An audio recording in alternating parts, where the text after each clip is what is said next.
Right. सो इस course के बारे में आपको मैं चंद बातें बताता चलूँ कि ये कोर्स हमारा स्ट्रक्चर और स्मार्ट मनी कॉन्सेप्ट्स के ऊपर डिज़ाइन किया गया है। अब इसको हमने इस तरीके से डिज़ाइन किया है कि हम बिल्कुल बेसिक से स्टार्ट करेंगे और हम फिर इसको एडवांस लेवल की तरफ लेके जाएंगे। अब इसका स्ट्रक्चर ऐसा है, इस कोर्स की डिज़ाइन ऐसी तरह इस तरीके से किया है कि हम एक स्ट्रेटेजी सीखने वाले हैं, एक पूरी मेथडोलॉजी सीखने वाले हैं, एक ट्रेड प्लान सीखने वाले हैं जिसके मुख्तलिफ कंपोनेंट्स होते हैं। जिसके अंदर सबसे पहले हमारे पास आ जाता है डायरेक्शनल एनालिसिस के मार्केट को डायरेक्शन किस डायरेक्शन में ट्रेड करना है। उसके बाद नो वॉइस। आप आपको आवाज बाकियों का क्लियर आ रही है या इशू है वॉइस में?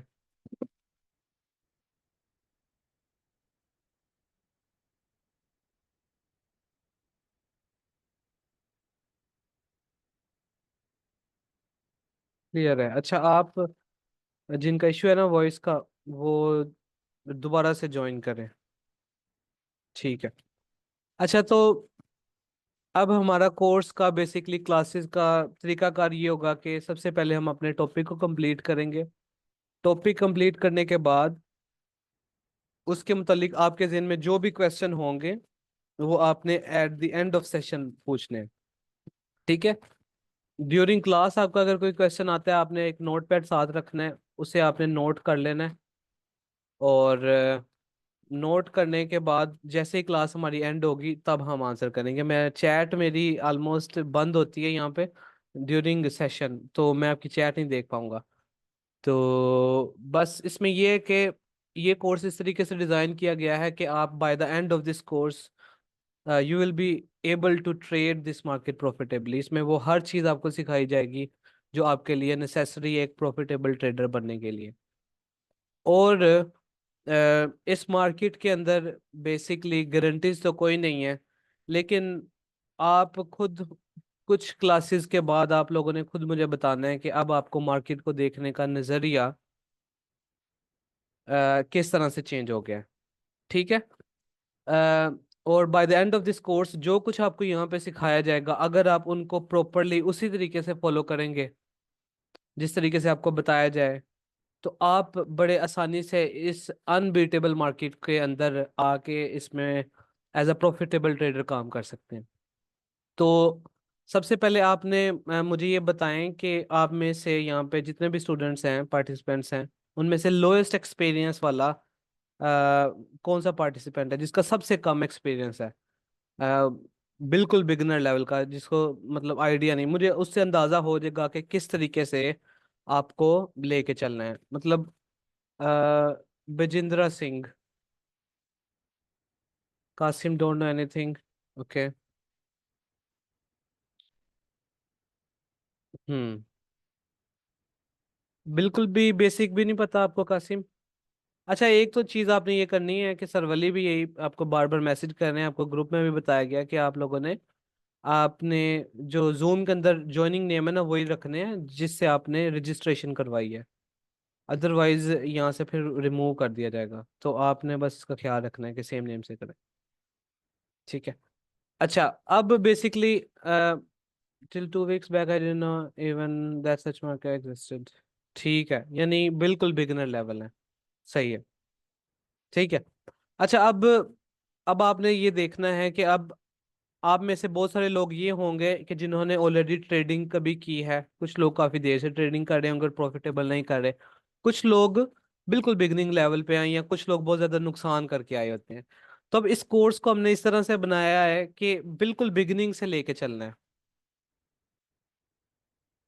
ठीक है।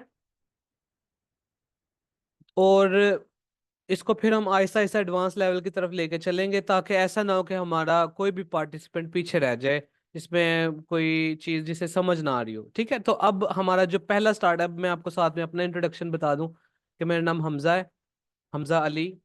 और आपने मुझे सर वली के यूट्यूब चैनल के ऊपर सुना होगा। मैं इस मार्केट के अंदर काफ़ी अरसे के साथ से as a trader, as a analyst, as a trainer काम कर रहा हूँ।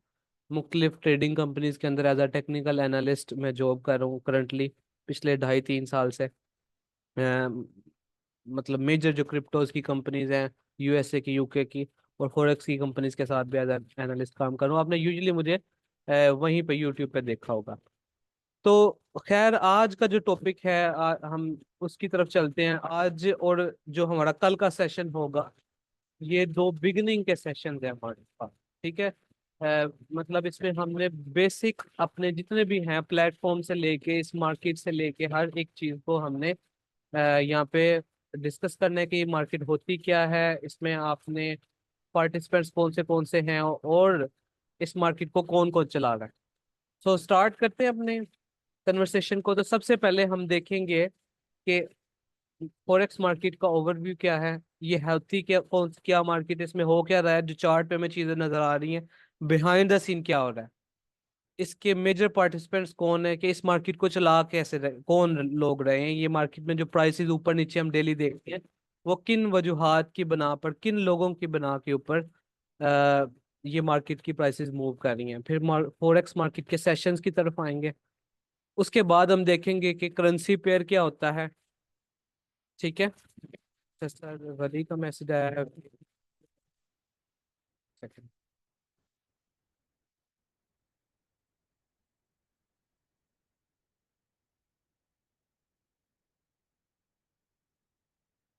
जी, एक सेकंड है मुझे उनसे ना।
सर, जिन लोगों का ना अभी मुझे मैसेजेस आ रहे हैं कि काफी ज्यादा लोगों का ना ज्वाइनिंग के अंदर इशू आ रहा है, किसी को आवाज नहीं सही आ रही, किसी का कोई इशू है, तो आप मुझे 1-2 मिनट दें ताकि मैं इनकी ना ये प्रॉब्लम सॉल्व करवा दूं। किन किन का इशू आ रहा है? मौला समीम, एक सेकंड दें जरा।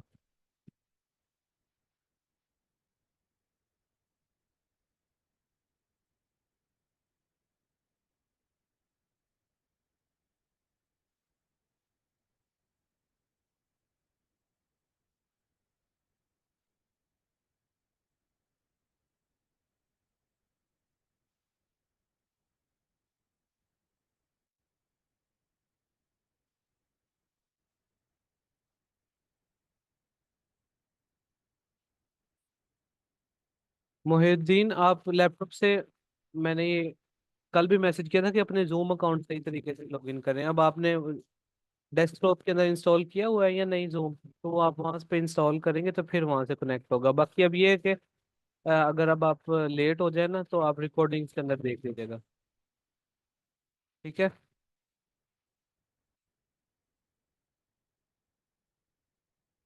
किसी और को भी इशू आ रहा है, ये लैपटॉप से नहीं कनेक्ट हो रहा, या मोहिउद्दीन एंड अभी रहता है?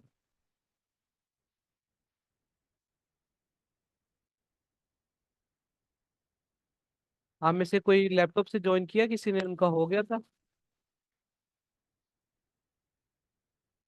हाँ जी, बाकियों के हो रहे हैं। आप मोहिउद्दीन, आप जिनके लैपटॉप से ज्वाइन नहीं हो रहे ना, हाँ, तो वो आपने बिल्कुल बाकी भी देख लें। जो जिन लोगों का ज्वाइनिंग का इशू आ रहा है ना लैपटॉप से, उनको जूम की एप्लीकेशन इंस्टॉल करनी पड़ेगी।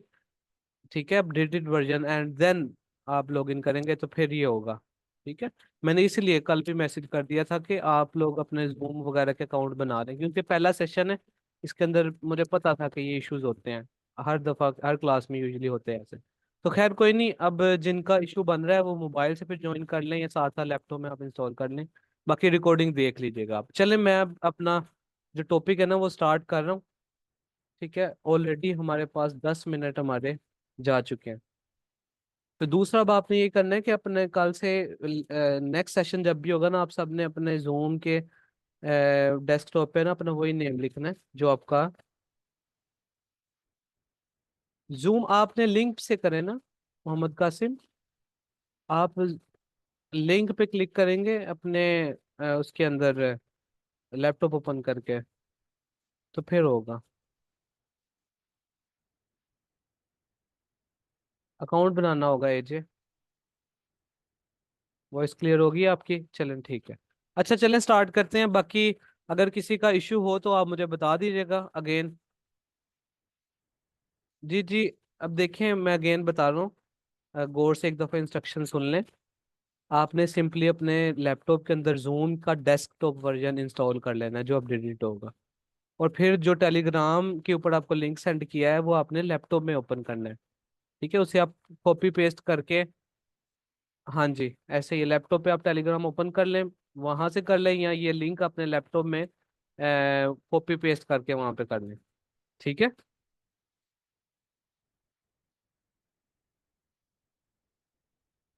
चले जी, स्टार्ट करते हैं टॉपिक। ऑलरेडी हमारे 12 मिनट हो चुके हैं।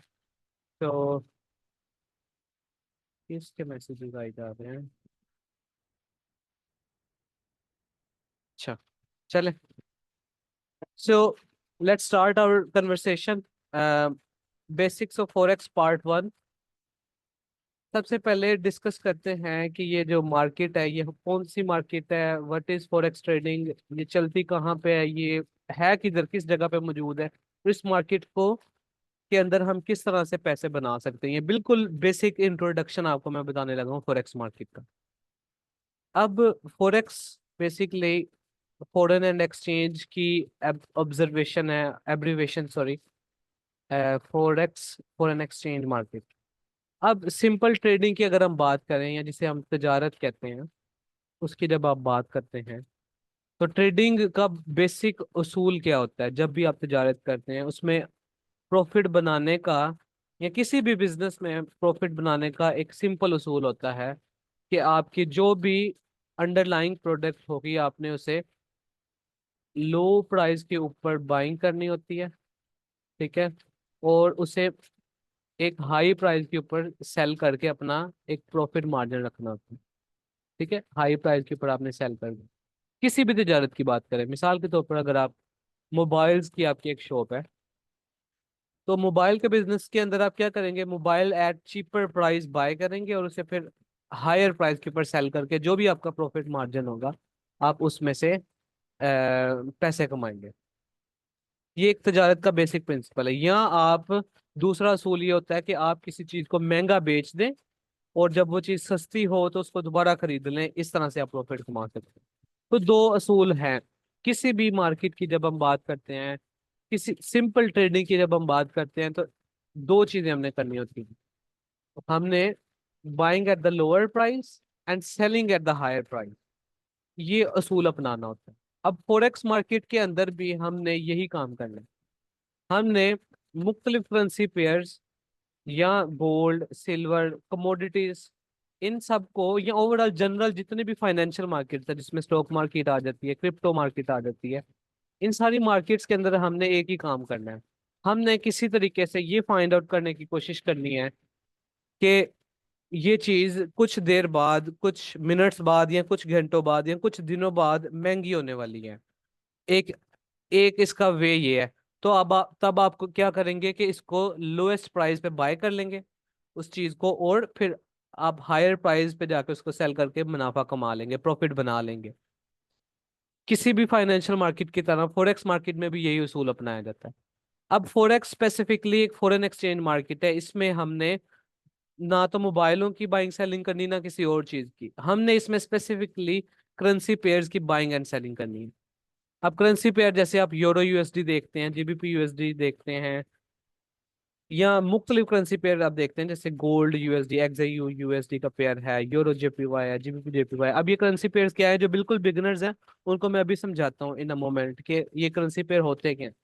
लेकिन सिंपल सी बात है कि एक करेंसी पेयर है मिसाल के तौर पर यूरो यूएसडी। अब यूरो यूएसडी क्या है, ये दो डिफरेंट कंट्रीज की यूजिंग करेंसीज हैं जो वहां पे अप्लाई हो रही हैं, यूज की जा रही बाइंग एंड सेलिंग के लिए। जैसे यूरोप के अंदर यूरो यूज हो रहा है और यूएसए के अंदर डॉलर यूज हो रहा है। अब इन दोनों का एक एक्सचेंज रेट चल रहा है, मिसाल के तौर पर 1.20 ये एक्सचेंज रेट चल रहा है। इसका मतलब है कि आपको 1.2 यूएस डॉलर देने पड़ेंगे एक यूरो को बाय करने के लिए। ठीक है, एक सिंपल इसका एक रेट चल रहा है। अब आपने किसी तरीके से ये पता चलाना है कि ये रेट क्या अप साइड पे जाने वाला है या डाउन साइड पे जाने वाला है। सिंपल एक ही कॉन्सेप्ट है इसके अंदर कि you have to find out whether it is going to move up और मूव डाउन। जिस भी डायरेक्शन में ये पेयर मूव करेगा उसके अकॉर्डिंग आप एक ट्रेड मार्केट में एग्जीक्यूट करते हैं, एक रिस्क लेते हैं, एक उसका फिर आप प्रॉफिट टारगेट और स्टॉप लॉस सेट करते हैं। इन सब चीजों को हम बारी बारी एक्सप्लेन करेंगे, मैं सिर्फ बुनियाद बताना चाह रही हूँ। अब ये जो डिफरेंट करेंसी पेयर्स हैं, यूरो यूएसडीएम, या अगर जो पाकिस्तानी है उन्होंने देखा होगा कि आज डॉलर का रेट मिसाल के तौर पर 300 चल रहा है फॉर एग्जांपल, या इंडियन इंडिया के अंदर मिसाल के तौर पर 100 रुपीज चल रहा है। अब इसका मतलब क्या होता है, ये एक पेयर का रेट है, यूएसडी पीकेआर का रेट अगर 300 चल रहा है, इसका मतलब क्या हुआ कि आपने एक यूएस डॉलर बाय करने के लिए कितने पीकेआर आपको देने पड़ेंगे, 300। सिंपल सी बात है। अगर आपको पता चल जाए किसी तरीके से कि ये रेट 300 से 310 होने वाला है एक डॉलर का, तो अब आप क्या करेंगे, सिंपल सी बात है। आप सस्ते दामों, अभी 310 हुआ नहीं है, लेकिन आपको ऑलरेडी अगर पता चल जाए किसी तरीके से, तो आप क्या करेंगे, उसको 300 पे खरीद लेंगे और जब 310 का होगा तब आप उसको बेच देंगे। यानी you will buy this pair, this USD PKR pair at the lower price, and when it will move up you will sell it at the higher price and make profit out of it. ये basically forex है, foreign exchange market की basic principle, कि हम price जो up down हो रहे होते हैं करेंसी पेयर्स के ऊपर नीचे, उसकी जो ये फ्लक्चुएशंस हैं, इस फ्लक्चुएशन का फायदा उठाते हैं। हम एनालाइज करते हैं मार्केट को और पता चलाने की कोशिश करते हैं कि क्या ये प्राइस ऊपर जाने वाली है या डाउन साइड पे जाने वाली है। इस कोर्स में हमने यही सीखना है कि कैसे पता चलेगा कि प्राइस कहाँ से ऊपर जाएगी और कहाँ से नीचे जाएगी। यही पूरा प्रिंसिपल है। जब हमें ये समझ आ जाएगी तो हम उसके अकॉर्डिंग ट्रेड लेंगे। अब आपको अगर पता चल जाए, मिसाल के तौर पर एक एग्जांपल मैं देता हूँ कि एक मोबाइल है, उसकी कीमत है $1500 फॉर एग्जांपल, और आपको पता चल जाए कि 2 दिन बाद इसकी कीमत ड्रॉप होने वाली है, मार्केट में $1200 तक जाने वाली है। तब आप क्या करेंगे, आप कहेंगे कि चलो मेरे पास जितने भी मोबाइल्स पड़े हैं शॉप के अंदर, उसको आज तो कीमत अभी 1500 है ना, अभी बेच देते हैं।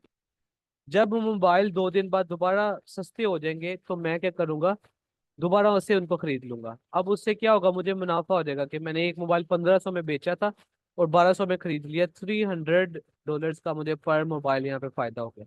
यानी you are selling a mobile at the higher price and buying it again at the lower price. इसको हम फोरेक्स के अंदर क्या करते हैं कि जब यूरो यूएसडी की प्राइस आपको पता लग जाए कि 1.2 से 1.1 तक जाने वाली है, तब आप क्या कर देंगे, आप इसको सेल कर देंगे, और जब दोबारा प्राइस डाउन साइड पे आ जाएगी तो आप अपनी ट्रेड को क्लोज कर देंगे, which is also known as you are closing your trade. जब बेसिकली आप अपना सेल किया हुआ ट्रेड बंद करेंगे ना, आप असल में उसको दोबारा खरीद लेंगे। खैर, इसको हम डिटेल में पढ़ेंगे आगे चल के कि बाइंग एंड सेलिंग वो सारा कुछ क्या होता है। तो ये जो फॉरेक्स मार्केट है, ये बेसिकली फॉरेन एक्सचेंज है, यानी डिफरेंट कंट्रीज की जो करेंसीज होती हैं उनके करेंसी पेयर हैं। जैसे मैंने आपको एग्जांपल दी यूएसडी पीकेआर की, यूएसडी आईएनआर की, यूरो यूएसडी की, इस तरह के डिफरेंट जो करेंसी पेयर हैं उनकी प्राइसेस चल रही हैं।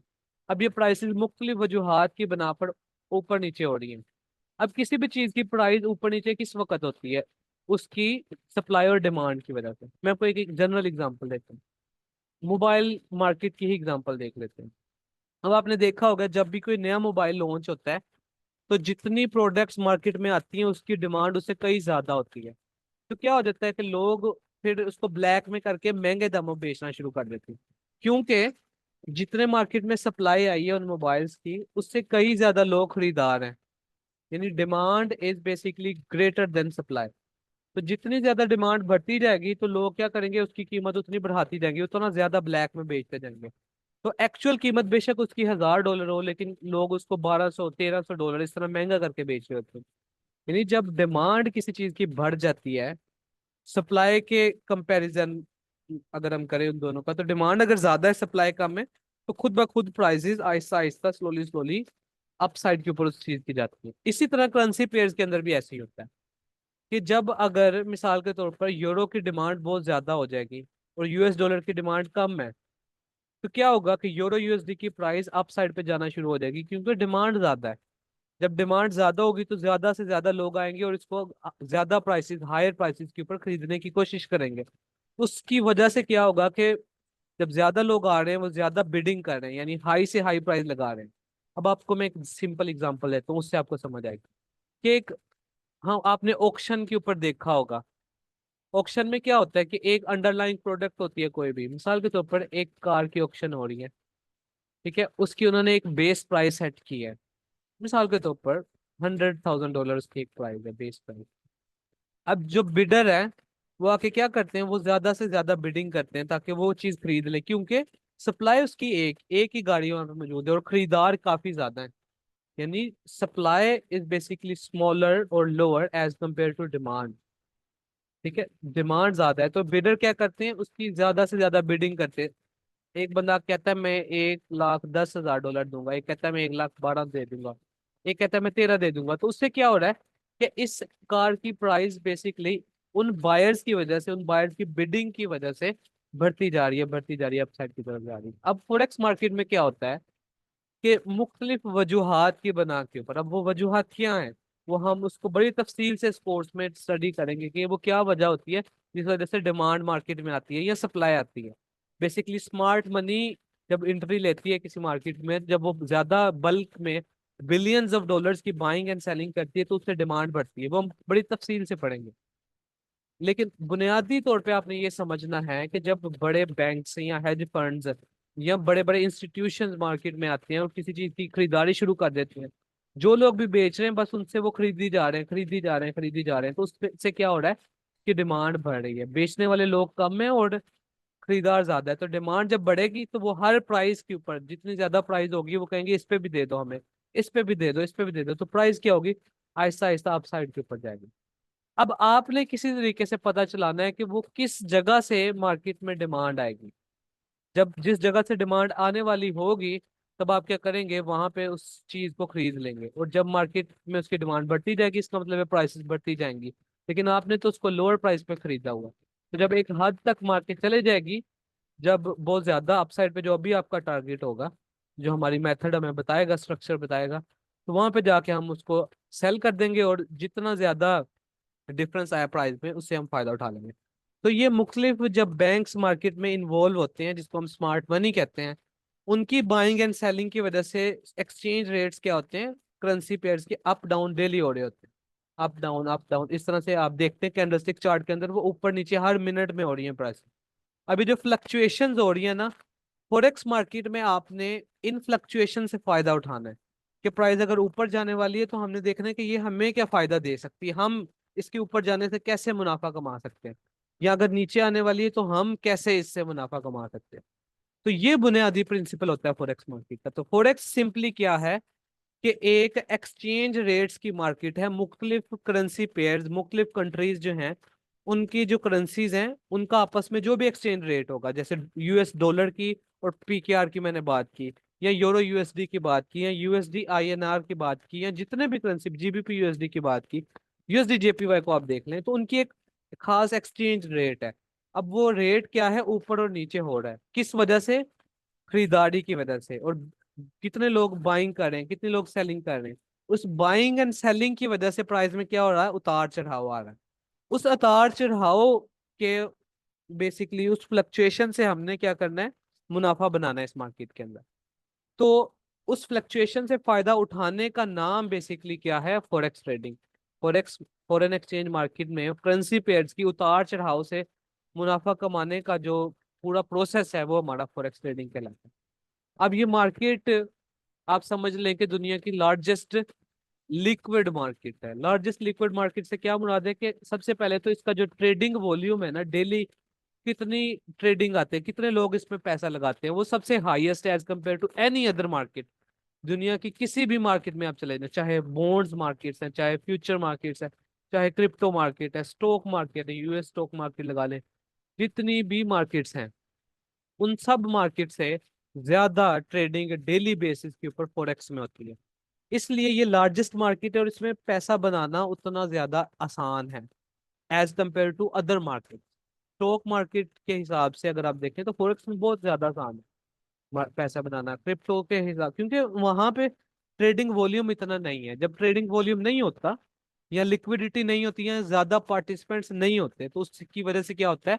अब देखें, सिंपल से आपको मैं बात समझाऊं, अगर आपने यूरो यूएसडी को बाय करना है, आप सिंपल MT4 पे जाते हैं, ठीक है। यूरो यूएसडी को अगर आपने बाय करना है, आप अपने जो प्लेटफॉर्म है ट्रेडिंग का, वहां पे जाके आके आप बाय दबाते हैं, उसी टाइम आपकी बाय की ट्रेड ओपन हो जाती है। आप सेल दबाते हैं, उसी टाइम सेल हो जाती है। उसकी वजह क्या है, उसकी वजह यह है कि इस मार्केट में देखिए बहुत ज्यादा लोग मौजूद हैं, हर वक्त बाइंग सेलिंग हो रही है। अब देखें, अगर आपने बाय करना है मिसाल के तौर पर यूरो यूएसडी या गोल्ड को या किसी भी पेयर को, लेकिन कोई बंदा बेचने वाला ही नहीं है, तो क्या आपकी ट्रेड एग्जीक्यूट होगी? नहीं होगी ना। आप बेशक जितनी दफा मर्जी बाय के उस बटन पे क्लिक करते जाएं, अगर आपके अगेंस्ट ऑर्डर ही नहीं मार्केट में उस प्राइस पे, तो आपकी ट्रेड नहीं लगेगी वहां पे। लेकिन फॉरेक्स मार्केट में हमारे पास समझ लें कि ये एक पढ़ के है, एक इसका फायदा ये है कि बहुत ज्यादा ट्रेडिंग वॉल्यूम है। ऑलमोस्ट 7 to 8 ट्रिलियन डॉलर का डेली ट्रेडिंग वॉल्यूम है, जो कि बढ़ रहा है डेली बेसिस के ऊपर, ये ऊपर नीचे होता रहता है।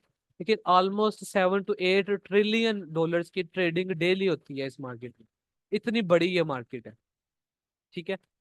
तो इस मार्केट के अंदर आप 24 घंटे में जब भी ओपन करेंगे, आप किसी भी टाइम बाइंग सेलिंग करके प्रॉफिट बना सकते हैं, इसका ये फायदा है। और जितने भी दुनिया के लार्जेस्ट फाइनेंशियल इंस्टीट्यूशंस हैं, जिसके अंदर आप ब्लैक रॉक को ले लें, JP मॉर्गन बैंक्स जितने भी ले लें आप, सेंट्रल बैंक्स दुनिया के, कमर्शियल बैंक्स ले लें, हर बैंक इस मार्केट के अंदर ट्रेडिंग करता है, ठीक है। सो सिंपली आप ये कहते हैं कि लार्जेस्ट फाइनेंशियल मार्केट है ये, और इसके अंदर जितने भी दुनिया के बड़े इंस्टीट्यूशंस हैं वो इसके अंदर इन्वॉल्व होते हैं। और ये market 5 days a week 24 hours open रहती है, और सबसे ज्यादा आप कह लो कि इसमें ट्रेडिंग की जाती है as compare to any other market. तो ये एक बुनियादी तारुफ है इस मार्केट का। कि सिंपल सी बात है, आपने जो याद रखना है, जो अगर आप बिल्कुल बिगिनर है ना, कुछ नहीं पता इस मार्केट के बारे में, आप ये समझें कि मुख्तलिफ करेंसी पेयर्स हैं हर मुल्क के, वहां पे जैसे अगर आप पाकिस्तान के हैं तो पाकिस्तान में $1 की प्राइस है खास, मिसाल के तौर पर 290 है, 285 है, या 300 है, 350 है, जितनी भी प्राइस है, अब वो ऊपर नीचे डेली बेसिस पे हो रही है। इसी तरह यूरोप के अंदर हम जाएंगे या UK में जाते हैं तो वहां पर भी डॉलर की एक प्राइस है। आप जापान में जाते हैं तो वहां पर भी डॉलर की प्राइस है, वहां पर भी यूरो की प्राइस है। मुख्तलिफ करेंसी पेयर की हर कंट्री के लिहाज से डिफरेंट प्राइसेस होती हैं, जो कि सेट कौन करता है, वो हमारे पास सप्लाई और डिमांड के लिहाज से, और मुख्तलिफ वजूहात होती हैं जिसके अंदर उनके इंटरेस्ट रेट होते हैं, उनकी GDP की ग्रोथ होता है, ट्रेड बैलेंस, इंपोर्ट एक्सपोर्ट हो गया, उसके इन्फ्लेशन रेट्स होते हैं, बहुत सारी और वजूहात होती हैं जिस बना पर उसका करेंसी की प्राइस सेट होती है। अब जैसे पाकिस्तान में 300 का डॉलर है, इंडिया में फॉर एग्जांपल 150 का है। यूरोप में देखें तो 1.2 अगर मिसाल के तौर पर प्राइसेस है। अब ये जो हर कंट्री के अंदर प्राइसेस है ना, ये डिसाइड कौन कर रहा है, मुख्तलिफ पार्टिसिपेंट्स की कितनी सप्लाई एंड डिमांड है, कितनी डिमांड है उस चीज की। जैसे जितनी ज्यादा डिमांड होगी, जाहिर सी बात है उसकी प्राइस उतनी ज्यादा होगी। तो अब ये फॉरेक्स मार्केट क्या है, आपने इस प्राइस में उतार चढ़ाव जो हर मिनट हो रहा है, इस उतार चढ़ाव या इस फ्लक्चुएशन से आपने फायदा बनाना है। और आप फायदा कैसे बनाते हैं, प्रिडिक्ट करने की कोशिश करते हैं अपने एनालिसिस से कि क्या ये ऊपर जाने वाली है मार्केट, क्या या नीचे जाने वाली है। अगर तो ऊपर जाने वाली है तो आप उसको कम प्राइसेस पे, लोअर प्राइसेस पे खरीद लेते हैं, और जब प्राइसेस ज्यादा होती हैं तब आप उसको बेच देते हैं, सिंपल सी बात है। और अगर आप किसी तरह से पता चल जाए कि ये नीचे जाने वाली है मार्केट, तो आप उसको हायर प्राइस पे बेच देंगे और लोअर प्राइस पे दोबारा खरीद लेंगे। तो ये बुनियादी तारुफ है हमारे पास फॉरेक्स मार्केट का। और दूसरी बात आपने ये याद रखनी है कि ये लार्जेस्ट लिक्विड मार्केट है, सबसे ज्यादा ट्रेडिंग इस मार्केट में होती है, और सबसे इजी मार्केट ये है। 24 घंटे ओपन रहती है और वीक में 5 दिन ओपन रहती है। आप किसी भी टाइम वीक डेज में ओपन करके ट्रेड से पैसे बना सकते हैं। ठीक है। और इसका बेसिक प्रिंसिपल इस ट्रेडिंग में, फॉरेक्स ट्रेडिंग में पैसे बनाने का, वो क्या है? Buying cheaper and selling eight expensive rate. ये ही एक तरीका है इसमें पैसे बनाने का। यही हम सीखने वाले हैं इस कोर्स के अंदर। हम यही सीखेंगे कि कैसे, किस तरह से पता चलेगा कि क्या इसकी इस चीज की प्राइस ऊपर जाने वाली है या नीचे जाने वाली है। उसके लिए हम मुख्तलिफ तरह के एनालिसिस करते हैं। अब वो टाइप्स ऑफ एनालिसिस में हम पढ़ेंगे कि कौन से एनालिसिस होते हैं, कैसे कैसे करते हैं, फिर हर एनालिसिस को हम तफसील से देखेंगे। और bye the end of this course आप बड़े आसानी से प्रिडिक्ट कर सकेंगे कि किसी भी करेंसी पेयर्स की प्राइस क्या वो ऊपर जाने वाली है, नीचे जाने वाली है, और उससे आप किस तरह से प्रॉफिट बना सकते हैं। तो खैर, ये एक बुनियादी तारुफ है फॉरेक्स मार्केट का। अब चले जाते हैं कि इस मार्केट में कौन कौन से लोग इन्वॉल्व हैं, मेजर पार्टिसिपेंट्स कौन है, इस मार्केट को चलाने वाले कौन है। ठीक है। तो मेजर पार्टिसिपेंट्स की बात करें तो सबसे पहला जो सबसे मेन पार्टिसिपेंट होता है फॉरेक्स मार्केट को चलाने वाला, वो होते हैं बैंक्स। सबसे ज्यादा आप कह लो कि पैसा जो होता है ना फॉरेक्स मार्केट में, वो बैंक्स का इन्वॉल्व होता है। अब दो तरह के बैंक होते हैं, एक होते हैं सेंट्रल बैंक और एक होते हैं कमर्शियल बैंक। अब सेंट्रल बैंक कौन से होते हैं और इनका क्या रोल होता है फॉरेक्स मार्केट के ऊपर? अब आप समझ लें कि सबसे की रोल, अगर आप फॉरेक्स में देखना चाहें कि कौन मेन बंदा है जो कि इस मार्केट को किसी भी वक्त हिला सकता है, वो होता है उस कंट्री का सेंट्रल बैंक। जैसे यूएस के अंदर फेडरल रिजर्व है, हमारे पास यूके के अंदर, इंग्लैंड के अंदर बैंक ऑफ इंग्लैंड है, बीओई जिसे कहते हैं। बैंक ऑफ जापान है जापान का। ठीक है। इसी तरह पाकिस्तान की अगर आप बात करें तो state of bank of Pakistan है। इंडिया की बात करें, मेरे ख्याल से उनका आरबीआई है। इस तरीके से जो जिस भी कंट्री का जो मेन बैंक होता है, जिसको आप सेंट्रल बैंक कहते हैं, जो एक्चुअल में कंट्रोल कर रहा होता है सारी की सारी आपकी फाइनेंशियल पॉलिसीज, कि इस मुल्क के अंदर इंटरेस्ट रेट क्या होगा, इस मुल्क के अंदर हमारे पास किस तरीके से हम बॉन्ड्स को बाइंग एंड सेलिंग करेंगे, किस तरीके से हम मार्केट में सप्लाई लेके आएंगे, डिमांड लेके आएंगे, किस तरह की ट्रेडिंग होगी, कितनी करेंसी प्रिंट करनी है हमने। ये सारी की सारी जो रोल होते हैं ना, मेजर रोल, वो सेंट्रल बैंक्स के होते हैं। अगर आप यूएसए की बात करते हैं, तो यूएस डॉलर की बात करते हैं, तो उनका जो फेडरल रिजर्व है, आपने सुना होगा, एफओएमसी की मीटिंग होती है, उस मीटिंग के ऊपर मार्केट बड़ी तेजी से ऊपर और नीचे होती है, और फिर जो भी उस मीटिंग का रिजल्ट होता है वही डिसाइड करता है कि मार्केट अप साइड पे जाएगी या डाउन साइड पे जाएगी। ठीक है। अब ये बेसिकली पॉलिसी है उनकी। अब मैं आपको एक सिंपल सी मिसाल देता हूँ। ठीक है। इसको आपने कंफ्यूज नहीं होना इसके ऊपर, ये बड़ी तफसील से हम आगे पढ़ेंगे, लेकिन मैं आपको एक सिंपल मिसाल देता हूँ। जो इंटरेस्ट रेट होता है, इंटरेस्ट रेट किसी भी कंट्री का, अगर मिसाल के तौर पर यूएसए की बात करें, यूएसए का सेंट्रल बैंक आता है, और उनके जो चेयरमैन है, जो पावल है इस टाइम, वो आके कहता है कि हम अपना इंटरेस्ट रेट बढ़ा रहे हैं, 10% कर दिया हमने। यानी अगर आप हमारी करेंसी के अंदर पैसे रखते हैं तो हम आपको हर महीने 10% सूद या इंटरेस्ट देंगे। अब दुनिया जहां के जितने भी इन्वेस्टर्स होंगे, वो जैसे ये न्यूज सुनेंगे कि हमें तो, अगर हम अपने पैसे को डॉलर में रख देंगे तो वो तो हमें 10% इंटरेस्ट पे करने शुरू कर देगा फ्री के अंदर। तो क्या करेंगे वो? सिंपल, वो अपना सारा का सारा पैसा क्या करेंगे, डॉलर के अंदर इन्वेस्ट कर देंगे। यानी यूएस डॉलर की डिमांड क्या होगी? बहुत ज्यादा होगी। हर बंदा क्या कहेगा कि चलो डॉलर खरीद के रख लो, डॉलर खरीद के रख लो, क्योंकि डॉलर पे मुझे 10% इंटरेस्ट मिलेगा। जब ये जैसे ही न्यूज आएगी तो सारी दुनिया के इन्वेस्टर्स का रुझान क्या हो जाएगा? डॉलर की बाइंग के ऊपर होगा। तो डॉलर की प्राइस फिर क्या होगी? वो आसमानों की तरफ जाती हुई हमें नजर आएगी, क्योंकि हर बंदा ही कह रहा है बस दे दो दे दो, क्योंकि फ्री में उनको फिर 10% इंटरेस्ट मिलेगा। इस वजह से फिर आप जब चार्ट देखोगे तो यूएसडी जेपीवाई इतना ऊपर चले जाएगा, आपके पास यूरो यूएसडी बहुत डाउन चले जाएगा, आपके पास यूएसडी कैट बहुत ज्यादा ऊपर साइड पे चले जाएगा, गोल्ड आपका बहुत ज्यादा गिर जाएगा। तो कैसे एक सेंट्रल बैंक है यूएसए का जिसको फेडरल रिजर्व कहते हैं, उसकी सिर्फ एक पॉलिसी पूरी की पूरी फॉरेक्स मार्केट को हिला के रख देगी। इसका मतलब क्या है कि जो सेंट्रल बैंक होते हैं वही स्टेबलाइज करने का, या मार्केट में जो मेजर डायरेक्शन होती है उनकी इंटरवीन से होती है। अब जैसे आपने कुछ हफ्तों पहले देखा होगा कि जेपीवाई अचानक से इतना ज्यादा गिर गया था, एक ही उसके जो विक उसने इतनी ज्यादा लगा दी थी डाउन साइड पे, बड़ी कैंडल बना दी थी। वो क्या वजह बनी थी? वो वजह यही थी कि बैंक ऑफ जापान ने अपनी बस एक पॉलिसी चेंज की है, और उस पॉलिसी ने सारी के सारे जेपीवाई पेयर्स को एक दफा एक सेकंड में हिला के रख दिया। इसका मतलब है कि जो भी सेंट्रल बैंक्स होते हैं किसी भी कंट्री के, वो अपनी अपनी करेंसी की प्राइस की डायरेक्शन को मोड़ने का सबसे ज्यादा रोल उनका होता है।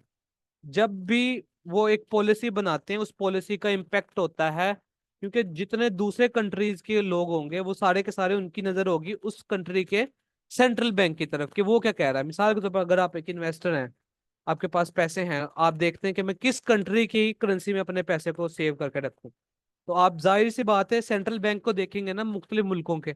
आप इंग्लैंड के सेंट्रल बैंक को देखेंगे, आप जापान के सेंट्रल बैंक को देखेंगे, आप यूएसए के बैंक को देखेंगे, आप यूरोप के बैंक को देखेंगे, सेंट्रल बैंक उनका जो है, तो उनकी पॉलिसी को देखेंगे कि क्या लॉन्गर टर्म में इनकी पॉलिसीज क्या होने वाली है, या क्या इनकी ऐसी पॉलिसी है जिस वजह से इसकी प्राइस अपसाइड पे जाएगी।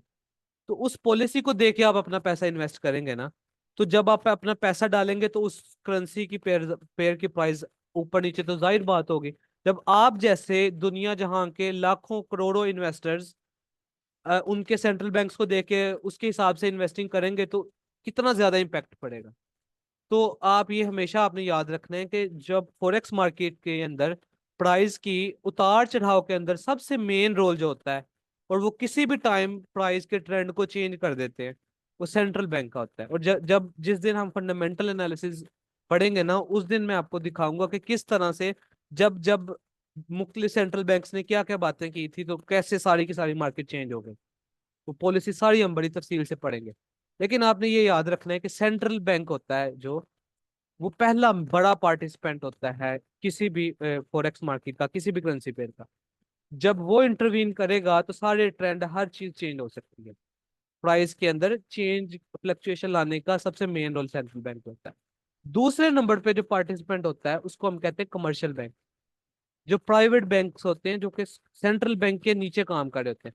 अब सेंट्रल बैंक खुद ट्रेडिंग नहीं कर रहा, सेंट्रल बैंक बेसिकली क्या कर रहा है, वो एक पॉलिसी सेट कर रहा है। अब उस पॉलिसी के ऊपर जो काम करेंगे वो क्या होंगे, हमारे सारे कमर्शियल बैंक्स। जैसे पाकिस्तान की बात करें तो पाकिस्तान में एक सेंट्रल बैंक है, स्टेट बैंक ऑफ पाकिस्तान। उसके नीचे बहुत ज्यादा छोटे छोटे बैंक है, प्राइवेट बैंक। इसी तरह इंडिया के अंदर, इसी तरह यूके के अंदर है, यूएसए के अंदर है, हर जगह पे एक सेंट्रल बैंक है जिसने एक पॉलिसी सेट करनी है, उसके नीचे छोटे छोटे मुख्तलिफ कमर्शियल बैंक है। अब इन कमर्शियल बैंक्स के पास भी ढेर सारी लिक्विडिटी होती है, ढेर सारा पैसा होता है, क्योंकि ये सेंट्रल बैंक, अब मिसाल के तौर पर एक टेस्ला कंपनी है, ठीक है। अब टेस्ला ने क्या करना है, बाइंग और सेलिंग करनी है प्रोडक्ट की। मिसाल के तौर पर चाइना से उन्होंने कुछ प्रोडक्ट्स बनवाई हैं, या एप्पल एक कंपनी, उन्होंने चाइना से अपने मोबाइल्स की एसेसरीज डिफरेंट पार्ट्स बनवाए हैं, अब उन्होंने पे करना है उसको। जब पे करना है, मिसाल के तौर पर टेस्ला ने पे करना है आगे किसी कंपनी को जहां से उन्होंने पार्ट्स खरीदे हैं, टेस्ला ने पे करना है पाउंड के अंदर, जीबीपी के अंदर। वो कंपनी कहती है हमें जीबीपी में आप पे करें।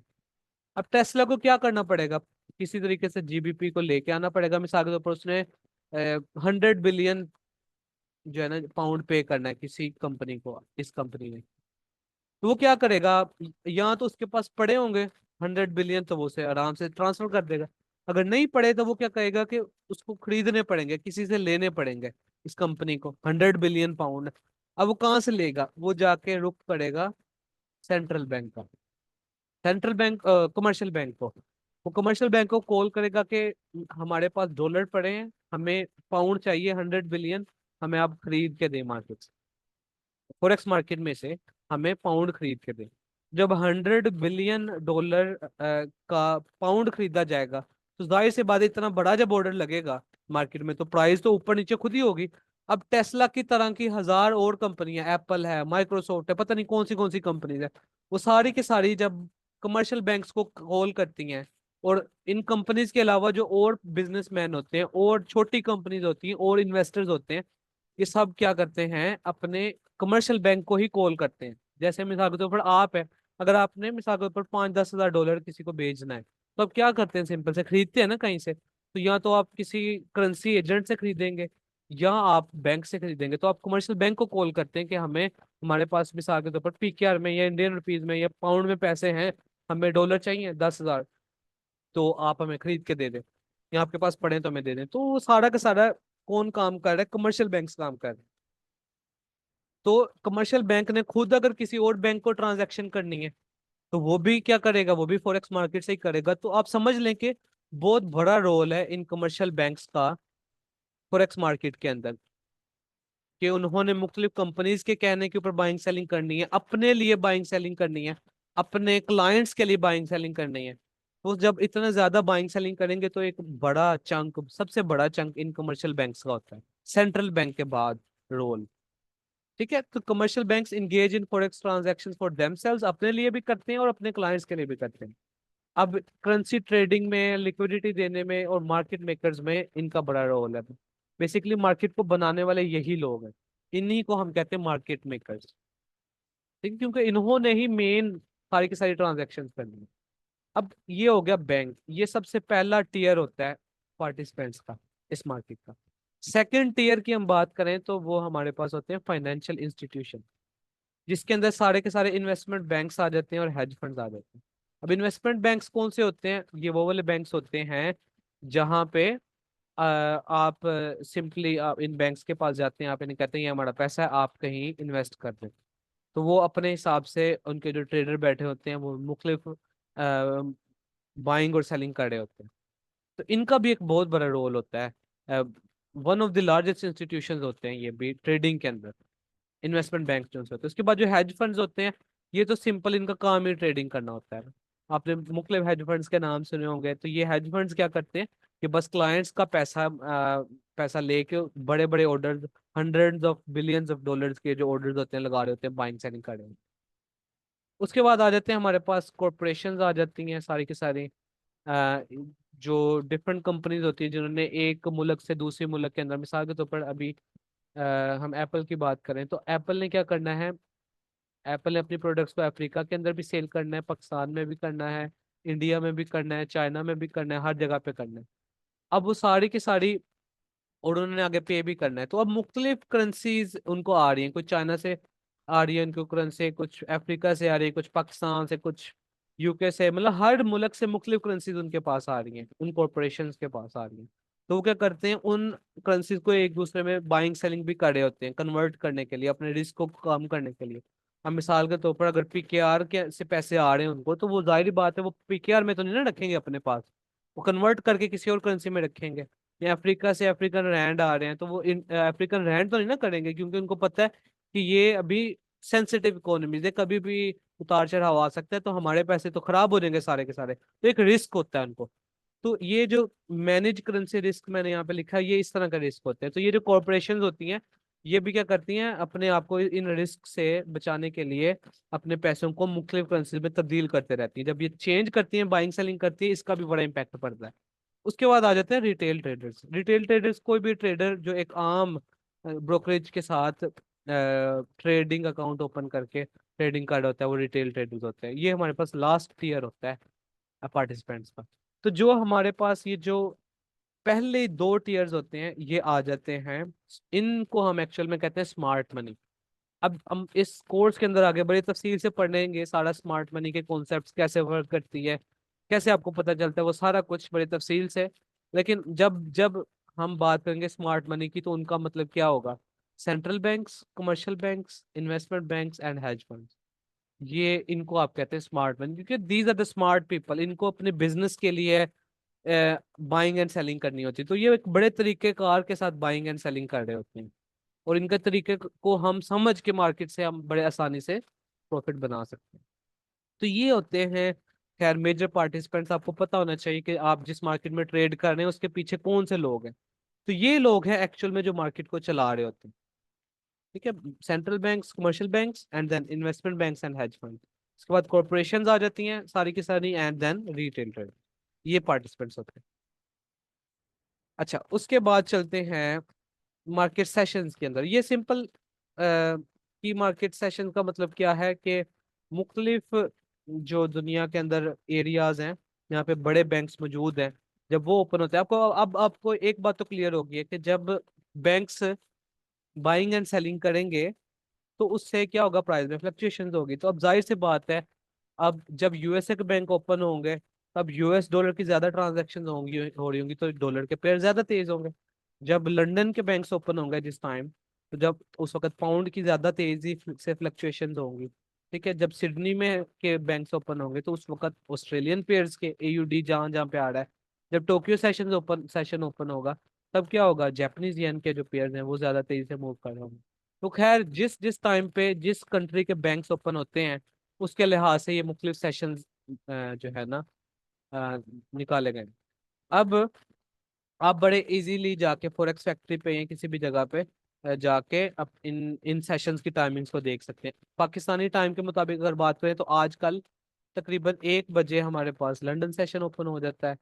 और हमारे पास जो एनवाई सेशन है या न्यूयॉर्क सेशन है, वो क्या है, वो शाम 6 बजे ओपन हो जाता है। तो 6 बजे के बाद यूएसए के बैंक्स ओपन हो जाते हैं, तो फिर मार्केट ज्यादा तेज हो जाती है। और दोपहर 1 बजे जो है लंदन सेशन ओपन होता है। तो उस वक्त, तो जब ये दो सेशंस होते हैं ना बेसिकली, यहाँ पे मार्केट सबसे ज्यादा तेज होती है, क्योंकि दुनिया के मेजर बैंक्स इन ही कंट्रीज में, और ज्यादा पार्टिसिपेंट्स उसी वक्त एक्टिव होते हैं। तब आपने सबसे ज्यादा फेवरेबल ट्रेडिंग या सबसे ज्यादा प्रॉफिट हमारा मार्केट में, या सबसे ज्यादा आप कह लो कि तेजी मार्केट में जो आती है, वो इन दो सेशंस में आती है।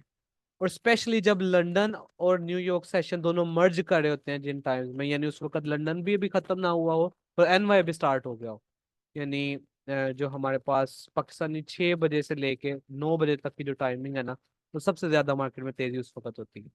लेकिन आप ओवरऑल कह लें कि पाकिस्तानी टाइम और इंडियन आप 30 मिनट्स चेंज कर लें, उसमें ऐड कर लें, तो 1 बजे से लेके शाम 9 बजे 10 बजे तक ज्यादा मार्केट में तेजी होती है।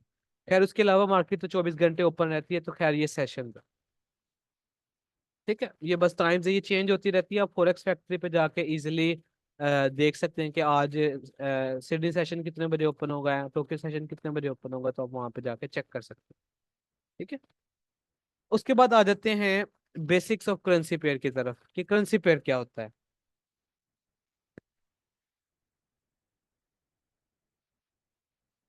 अब जो एक करेंसी पेयर होता है ना, सिंपल मैं अभी इसके बारे में आपको बता चुका हूँ, दोबारा से बता देता हूँ।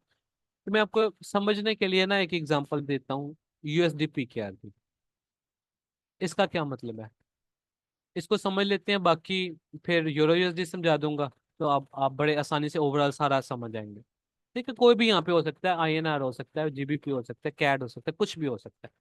अब देखें, अगर इसकी प्राइस चल रही है 300, इसका क्या मतलब है, इसका मतलब है ये है, यहाँ पे दो करेंसीज है, याद रखें, एक पहली करेंसी है और एक दूसरी करेंसी है। हमेशा याद रखना है, जो पहली करेंसी होती है वो होती है बेस करेंसी, इसको आप कहते हैं बेस करेंसी, पेयर के अंदर पहली करेंसी जो होती है। और जो सेकंड करेंसी होती है उसको आप कहते हैं कोट करेंसी, यानी उसकी कीमत बताई जा रही है, उसके लिहाज से, यानी कोटेशन की जा रही है। इसका क्या मतलब है, इसका मतलब ये है कि आपको एक यूएस डॉलर खरीदने के लिए कितने पीकेआर देने पड़ेंगे, वो है 300 यहाँ पे। सिंपल ये बात है। यानी जब बेस करेंसी क्या होती है, जिसकी आपने बाइंग और सेलिंग करनी होती है। ठीक है, जब अगर आप मिसाल के तौर पर आपने बाय करना है यूएसडी पीकेआर को, इसका मतलब क्या है कि आप क्या खरीद रहे हैं, आप पहली करेंसी हमेशा खरीद रहे होते हैं, यूएसडी आप खरीदेंगे, और बदले में दे क्या रहे हैं, कोट करेंसी दे रहे होते हैं, जैसे कि पीकेआर है। अगर मैं आप मिसाल के तौर पर, मुझे एक सेकंड MT4 ओपन करने दें, एक सेकंड दे मुझे।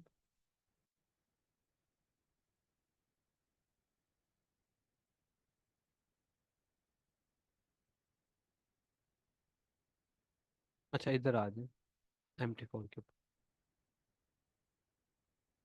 अच्छा, जो बिगनर्स है उनको ये इसके बारे में अभी प्लेटफॉर्म के बारे में बताता हूँ। खैर, ये MT4 प्लेटफॉर्म है, मेटा ट्रेडर 4 जिसको कहते हैं।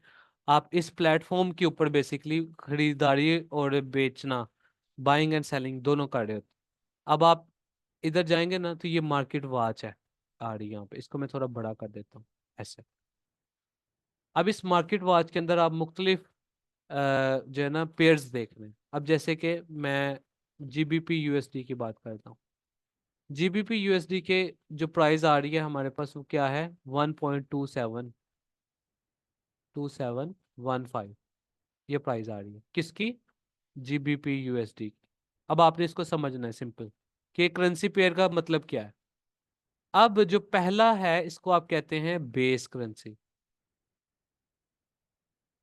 और सेकंड है इसको आप क्या कहते हैं, सिंपली कोट करेंसी, जिसके हिसाब से प्राइस बताई जा रही है। अब 1.2715 का क्या मतलब है, इसका मतलब ये है कि आपको 1 पाउंड खरीदने के लिए कितने US डॉलर देने पड़ रहे हैं, इतने 1.27।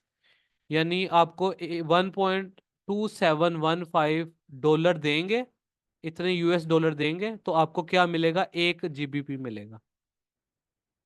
ठीक है। अगर आपने बाय करना है, इसका क्या मतलब है कि आप असल में अगर आपने एक एक GBP खरीदना है तो उसके बदले में आपको 1.2715 देने पड़ेंगे, सिंपल US डॉलर। इसी तरह बाकी करेंसीज भी हैं सारी की सारी। तो एक पेयर की जो प्राइस होती है वो बेसिकली पहली की प्राइस होती है दूसरे के लिहाज से। यानी अगर आपने पहला बेस करेंसी है ना GBP, तो ये GBP USD की जो भी कीमत होगी इसका मतलब ये है कि 1 GBP आपको खरीदने के लिए कितने US डॉलर देने पड़ेंगे ये। या अगर आप 1 GBP बेचेंगे तो आपको कितने डॉलर वापस मिलेंगे, ये वाले 1.2715 मिलेंगे। तो ये होता है बेसिकली बेस और कोट करेंसीज। ठीक है। अब बेस और कोट करेंसी के बाद में आ जाता है हमारे पास bid and ask prices, and then आ जाता है हमारे पास क्या नाम है, स्प्रेड। इनको ऊपर बात कर लेते हैं। अब देखें, अब सिंपल से मैं आपको बात बताऊं। आप एक शॉप से जाते हैं कोई चीज लेने, कोई भी चीज बाय करने, आप यूज मोबाइल लेने जाते हैं एक शॉप से। वो आपको मोबाइल देता है मिसाल के तौर पर $1000 का। आप उससे उसी वक्त आप खरीदते हैं, शॉप से बाहर जाते हैं और वापस उसी के पास जाते हैं वही मोबाइल लेके। तो वो क्या करेगा, आपको $1000 वापस करेगा? नहीं, वो क्या करेगा, आपसे कुछ एक फीस चार्ज करेगा। वो कहेगा कि मैंने अब वापस आपसे अगर खरीदना है ना, मैं आपको 980 दूंगा। क्योंकि मैंने जो जब आपको ये बेचा है तो असल में बेचने के पीछे मेरा इतना खर्चा है, मेरी एक शॉप है उसकी इलेक्ट्रिसिटी है, मेरे पास यहाँ पे जो लोग काम कर रहे हैं उनकी सैलरी है, वो सारा कुछ। तो मैंने जब एक आपको मोबाइल बेचा है इसका मतलब इतने ज्यादा लोगों के पीछे मेहनत है, तो उसकी कुछ फीस होनी चाहिए ना। अब अगर मैं आपसे 1000 का ही खरीद लूं दोबारा, 1000 का ही अब अगर मैं आपसे खरीद लूं, तो मुझे क्या फायदा हुआ? क्योंकि आगे जो बंदा आएगा अगर इसकी 1000 ही कीमत है तो मैं इसको दोबारा 1000 में खरीदूंगा बेचूंगा, तो मुझे क्या फायदा हुआ इस सारे काम का? मैं तो बस बैठा फिर अपना खर्चा ही कर रहा हूँ ना इधर। तो वो क्या करेगा, आपसे थोड़े से पैसे चार्ज करेगा। अब ये जो डिफरेंस होता है ना, यानी यहाँ आप वैसे समझें, अब किसी शॉप से कोई चीज खरीदने जाते हैं और अगर आप वही चीज उसको बेचने जा रहे हो, तो दोनों प्राइसेस में ना एक फर्क होता है। आपको आपने कभी ये नोट किया है? आपको किसी को आइडिया है ऐसा होता है या नहीं होता? यस या नो कर दें चैट में ताकि मुझे पता चले आपको समझ आ रही है या नहीं।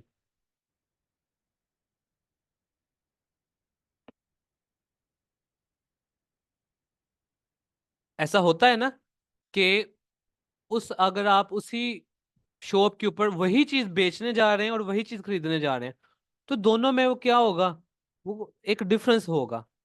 आप तो वो क्या होगा डिफरेंस, बेसिकली वो कहेगा कि मैंने अगर अपना सारा बिजनेस चलाना है तो उसकी एक कॉस्ट आ रही है, वो कॉस्ट बेसिकली पे करने के लिए मैं ये अपना एक फायदा रख रहा हूँ। इसी तरह करेंसी पेयर में भी ऐसे ही होता है। आपको अगर कोई चीज आपने खरीदनी है और बेचनी है, दोनों आपको एक ही प्राइस पे नहीं होंगे। अगर आप बेच रहे होंगे ना, तो आपको उस चीज की कीमत थोड़ी सी बदले में कम मिलेगी। सेम प्रिंसिपल इधर भी अप्लाई होता है। तो दो तरह की प्राइसेस होती हैं, एक आ रही होती है आपके पास बिड प्राइस, और एक होती है आपके पास आस्क प्राइस। ठीक है, दो तरह की प्राइसेस होती हैं। ठीक है। अब देखें आपके पास आस्क प्राइस कौन सी होती है और बिड प्राइस कौन सी होती है। जिस प्राइस के ऊपर आप बेचते हैं, ठीक है, जिसके ऊपर आपने बेचना है, सेल करना है, और जिस अब एक प्राइस है आपके पास खरीदारी की, और यहाँ पे मैं आप जाता हूँ, ये देखिए आपके पास दो ऑप्शन आ रहे हैं। मैं एक पेयर ओपन करता हूँ मिसाल के तौर पर ये वाला, या ठीक है, यहाँ पे मैं चलता हूँ, आपके पास दो प्राइसेस आ रही हैं यहाँ पे। देखिए एक है प्राइस इस खाने में सेल की, वो प्राइस है बता रहा 1.3298, और एक है आपके पास 9,976 हो गया अभी, चले ये कर लेते 976। मैं कुछ कोई ऐसी करता हूँ जिसका प्राइस डिफरेंस ज्यादा हो ताकि आपको ज्यादा अच्छे से समझ आए। इसको देख लेते हैं, ये वाला चार्ट। हाँ, अब देखें ये दो प्राइसेस यहाँ पे आ रही, एक है 11.3131, और एक प्राइस आ रही है 11.3158। अब ज्यादा प्राइस कौन सी है। आप देखेंगे कि 3158 है और ये प्राइसेस क्या है, 3131 है। अब बेसिकली ये कौन सी प्राइस है, ये सेलिंग वाली प्राइस। अब देखें जो सेल का बटन बना है वहां पे ये प्राइस दी हुई है, और जो बाय का बटन है बेसिकली वो आपके पास ये प्राइस दी हुई है। यानी अगर आपने इसी पेयर को खरीदना है तो आपको इतने का मिलेगा, 11.3158 का, और अगर आपने इसी पेयर को बेचना है तो आपको क्या मिलेगा, 11.3131 का। देख रहे हैं इन दोनों में एक फर्क है। वही चीज को अगर आपने बेचना है तो आपको कम लो प्राइस के ऊपर बेचेंगे, आप उसको सेल करेंगे, और अगर आपने उसी चीज को खरीदना है तो आपको महंगी वो चीज खरीदनी पड़ेगी। ये डिफरेंस आपको नजर आ रहा है यहाँ पे, समझ आ रही है या यस या नो बताएं।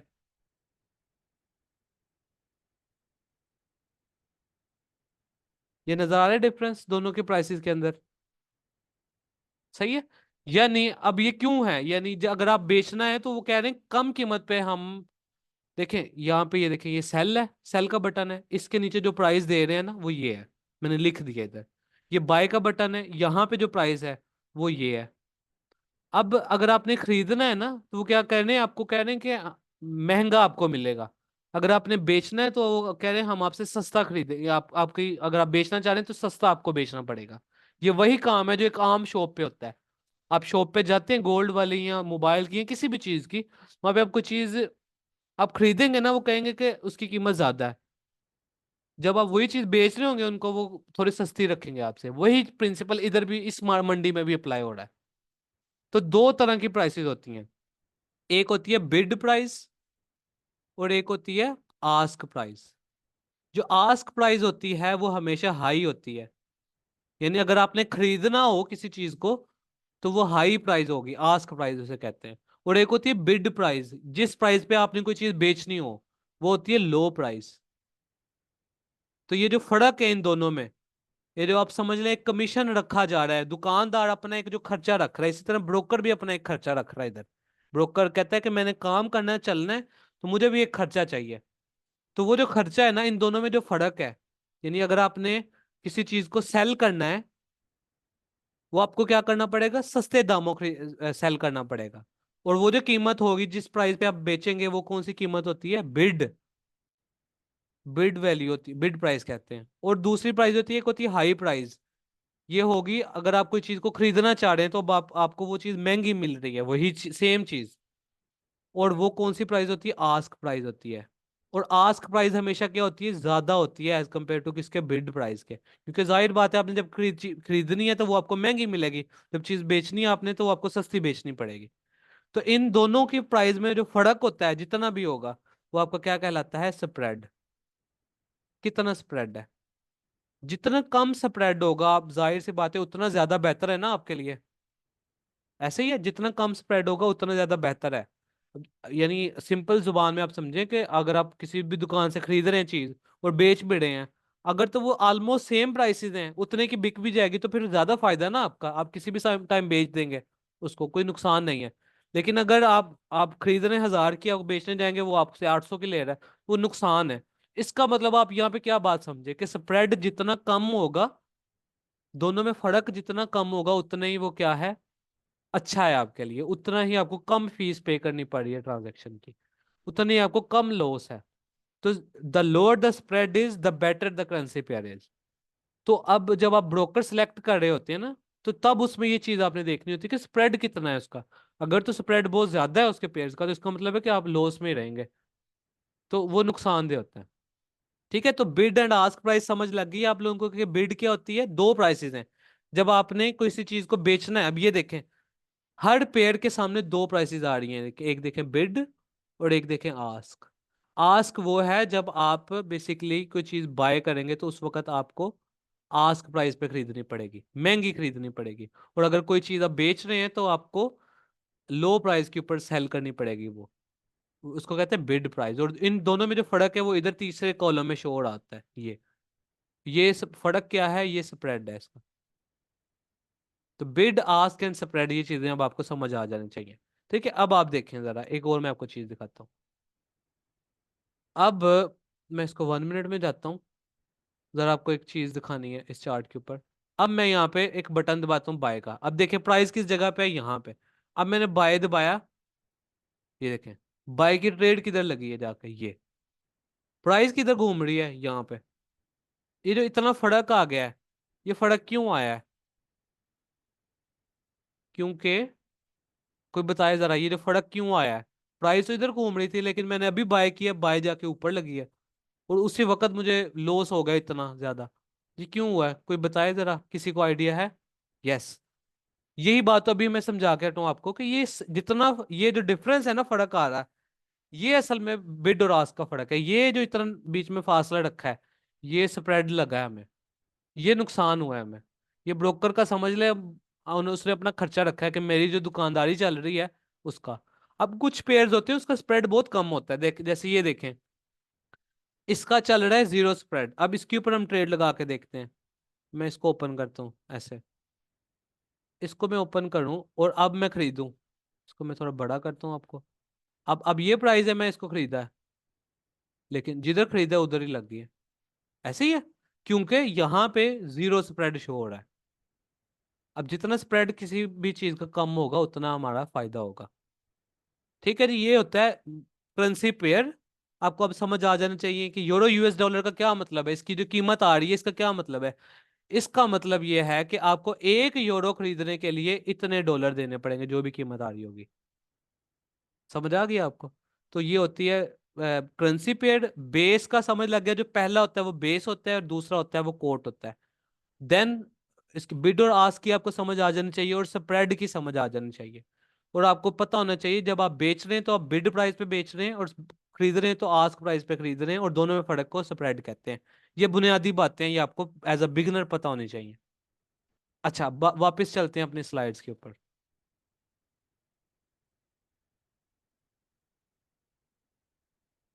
एक सेकेंड। अब आ जाते हैं, ये जो करेंसी पेयर्स की मैंने अभी बात की है, इन करेंसी पेयर्स की ना मुख्तलिफ इकसाम होती हैं। पहली किस्म होती है मेजर करेंसी पेयर, फिर होते हैं माइनर्स, एंड देन आ जाते हैं एक्सोटिक्स।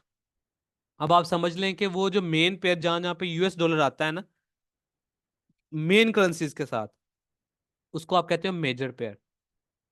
फिर ऐसी ऐसी पेयर्स जिसके अंदर यूएस डॉलर नहीं आता, जिस पेयर में, वो आपका माइनर होता है। और एक्सोटिक ऐसे होते हैं ये जो ना तो ये माइनर में ऐसे पेयर्स जो ना तो माइनर में है ना तो मेजर में है। इसकी मैं एग्जांपल्स आपको बताता हूँ ये कौन कौन से होते हैं। इसमें सारे के ना तो इसमें डॉलर बाजुकात होता है, लेकिन सेकंड चीज वो है ना, जैसे अफ्रीकन रैंड का पेयर हो गया आपके पास, सिंगापुरियन डॉलर का पेयर हो गया। इस तरह के जो पेयर होते हैं एग्जोटिक होते हैं। अब कौन से सिलेक्ट करने कौन से नहीं करने, वो अभी हम देखते हैं। तो ये देखें जरा इस चार्ट को, ये सारे के सारे मेजर पेयर्स हैं। यूरो यूएस डॉलर, इसमें डॉलर है। ये जीबीपी यूएस डॉलर है, ये यूएसडी जेपीवाई है, USD CHF, USD CAD, AUD USD, NZD USD, ये सारे के सारे क्या हैं, ये मेजर पेयर आपके पास। ये आ जाते हैं आपके पास माइनर पेयर्स, जैसे यूरो के जो पेयर्स हैं, euro GBP, euro CHF, euro CAD, euro AUD. JPY के जो पेयर्स होते हैं, ये सारे सीएचएफ जेपीवाई एयूडी जेपीवाई, ये सारे के सारे। फिर आ जाते हैं जीबीपी के पेयर्स। कैड के पेयर्स, ओड के पेयर्स और एनजेड के पेयर्स, ये आ जाते हैं सारे के सारे। तो ये सारे के सारे क्या है, माइनर पेयर्स, इनमें डॉलर नहीं है कहीं पे भी। और ये मेजर्स है, और ये जो पेयर्स है ना, ये होते हैं एग्जोटिक पेयर्स। जैसे इसमें डॉलर तो है, लेकिन सेकंड करेंसी क्या है, वो सिंगापुरियन डॉलर है। इसमें डॉलर तो है, लेकिन अगला डेनिश क्रोन है, स्वीडिश क्रोना है, साउथ अफ्रीकन रैंड है, नॉर्वेजियन क्रोन है, टर्किश लीरा है, हांगकांग डॉलर है, ये सारे एग्जोटिक पेयर्स हैं। अब आपने यूज कौन से करने हैं, मेजर्स एंड माइनर बस। एग्जोटिक से दूर रहना है। वजह इसकी क्या है, इसकी वजह देख लें अभी। इधर आए, इधर आए। अब आप देखें जरा, स्प्रेड आपने देखना है। इस पेयर को जरा चेक करें, इसका स्प्रेड कितना आ रहा है, 300, 280, 290, 320, इतना इतना स्प्रेड आ रहा है, इतने पॉइंट्स इसके, 450। ये कौन सा यूरो ZAR, ये एक्सोटिक पेयर है। लेकिन आप इसको देखें, GBP USD, जीरो स्प्रेड आ रहा है। यानी एक्सोटिक पेयर्स की तरफ जब आप जाएंगे तो आपको बड़े बड़े स्प्रेड देने पड़ेंगे। मेजर माइनस में रहेंगे तो थोड़े स्प्रेड है, एक एक दो दो पिप का स्प्रेड होता है। तो इस वजह से हम रेकमेंड करते हैं कि डोल मेजर पेयर्स और माइनर पेयर्स में रहें। ठीक है जी, ये आपने ख्याल रखना है। अब नेक्स्ट चलते हैं वापस स्लाइड्स की तरफ। अब पिप, ये क्या होता है, पिप के ऊपर बात कर लेते हैं। पिप सिंपली आप समझें, जो डॉलर के पेयर्स हैं और सिंपल JPY के अलावा जो जितने भी पेयर्स होते हैं, उसके अंदर आपने याद रखना है कि जो भी उसकी प्राइस होगी, मिसाल के तौर पर यूरो USD की प्राइस चल रही है 1.1200, जो फोर्थ डेसिमल प्लेस होती है ना, यानी अशारिया, ये जो डेसिमल पॉइंट है इसके बाद 1 2 3 फोर्थ डिजिट जो होता है, इसको आप कहते हो पिप। सिंपल। इसका मतलब क्या है, इसका मतलब ये है कि अगर इस प्राइस, इस यूरो USD की प्राइस चल जाती है 1.1200 से 1.1205 तक, तो फोर्थ डेसिमल प्लेस में जीरो से लेके 5 तक कितने का डिफरेंस आया, 5 का ना, तो इसको आप कहोगे 5 पिप मार्केट मूव कर गई है। ठीक है। बहुत सारे बिगनर्स को पिप का नहीं पता होता है, तो आप समझ लें कि जो पिप क्या होता है, कि जो डॉलर के पेयर्स हैं, JPY के अलावा जितने, जापानीज येन के अलावा जितने भी पेयर्स हैं, उसके अंदर अशारिये के बाद या डेसिमल प्लेस के बाद जो चौथा डिजिट होता है, यानी फोर्थ डेसिमल प्लेस, उसकी फ्लक्चुएशन कहलाती है पिप। एक अगर जीरो एक से जीरो जीरो से जीरो जीरो से जीरो एक हुआ है तो इसका मतलब है एक पिप मूव किया है। जीरो जीरो से 0.5 हुआ है तो इसका मतलब है 5 पिप्स। जीरो जीरो से अगर ये 1 0 हो गया है, तो इसका मतलब है कि 10 पिप। और अगर 1 5 हो गया तो 15 पिप्स। सिंपल। तो उतने पिप होते हैं। अगर मिसाल के तौर पर 1 इसकी कीमत थी प्राइस की यूरो USD की, 1.50 5 5 थी, और ये चले गए 1.1252 के ऊपर, यानी अशारी के बाद चौथा हिस्सा देखें तो इधर 5 है और इधर 2 है, बाकी सेम है, तो 5 में से 2 माइनस करेंगे तो आपके पास 3 आ जाएगा। इसका मतलब है 3 पिप प्राइस डाउन आई है। यहाँ पे क्या हुआ था, 5 पिप प्राइस ऊपर गई है। तो ये एक पिप होता है सिंपली। ठीक है। और जो JPY होता है उसमें अशारिये के पास दूसरा डिजिट होता है, जैसे 110.50 है, तो अशारिये के बाद ये जो डेसिमल पॉइंट है इसके बाद जो सेकंड डिजिट है ना, ये पिप होता है। यानी 1.1050 से अगर ये 1.110.55 हो जाता है, तो सेकंड डेसिमल प्लेस को आप देखें तो कितना हुआ है, 0 से 5 तक, तो 5 इंच से ऊपर गया है, तो 5 पिप हो गए। तो ये होता है पिप की प्राइस मूवमेंट सिंपली। अब ये इंपॉर्टेंट क्यों होती है, ये मैं अभी ये प्रॉफिट और लॉस कैलकुलेट करने में अहम होती है, ये भी मैं आपको समझाता हूँ। आप नेक्स्ट चलते हैं, इस एग्जांपल को देखें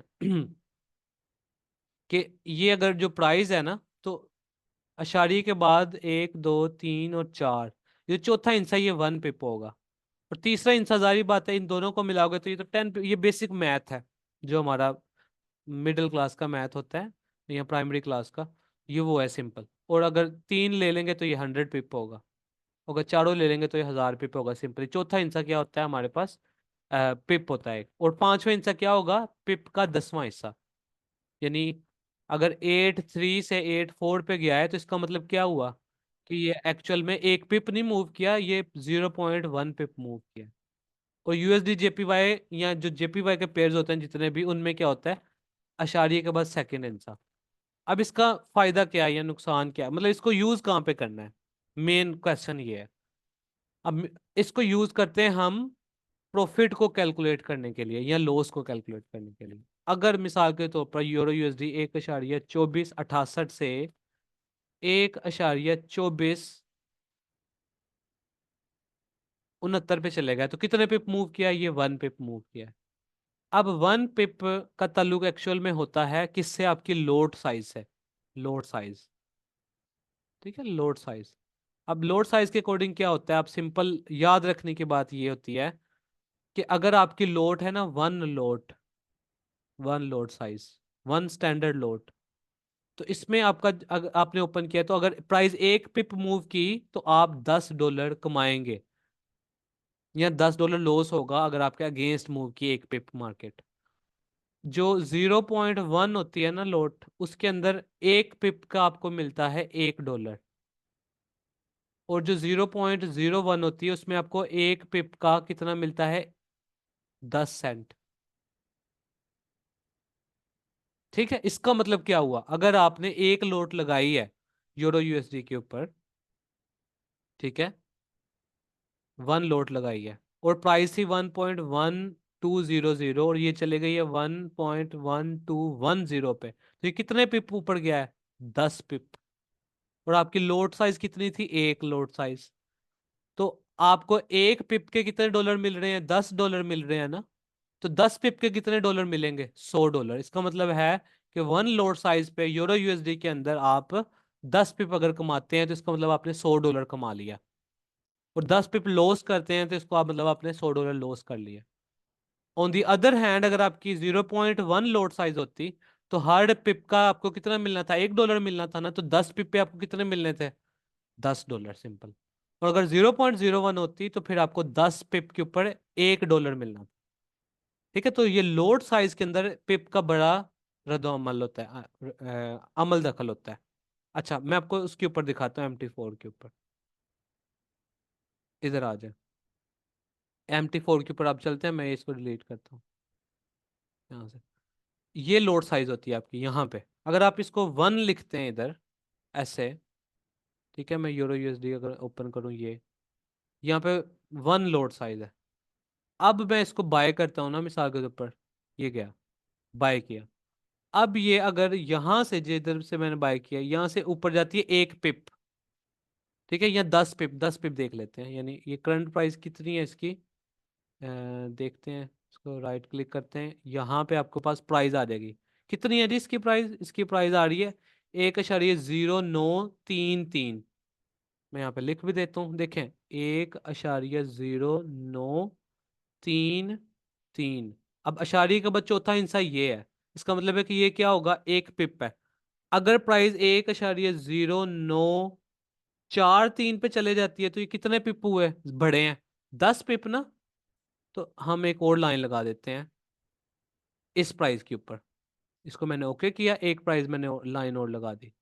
ये किस लाइन, किस के ऊपर प्राइस पे लगानी है हमने, 1,9343 के ऊपर। ये मैंने एक और लाइन लगा दी इधर। इसका मतलब है अब जहां से मैंने खरीदा है, यहां से लेके यहां तक कितने पिप का फर्क आया, बताएं जरा, अभी अभी कितने पिप मैंने किए हैं, लाइन लगाई है, 10 पिप पे लगाई है ना। समझ आ रही है कि नहीं,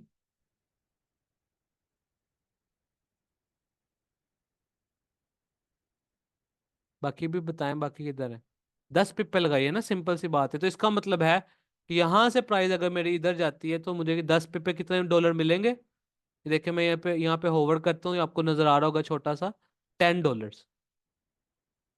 तो ये होता है लोड साइज का रद्द अमल इसके ऊपर, कि कितनी लोड साइज होगी तो हर पिप के लिहाज से आपको उतने डॉलर बाय या ऊपर या नीचे हो रहे होंगे। तो ये सिंपल बात है, ठीक है। अब जैसे कि ये देखें, अब इसकी एग्जांपल देखें। अब ये 0 पॉइंट अगर 10 से यहाँ पे डाउन है तो जितने पिप डाउन होगी उतना यहाँ पे आपके पास वो आ रहा होगा, ये यहाँ पे $15 इस ट्रेड के आ रहे हैं। ठीक है, अब ये यूरो यूएसडी था। अब ये कितने भी ऊपर गई है आपके पास इस वक्त, यहां से लेके, अब आप देखें ये आपके पास $6 $5 आ रहे हैं। यानी आपके पास सिंपल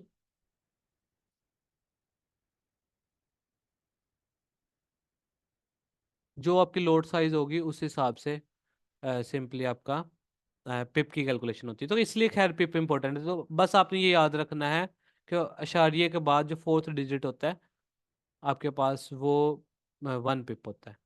ठीक है, ये वाला 1 पिप होगा।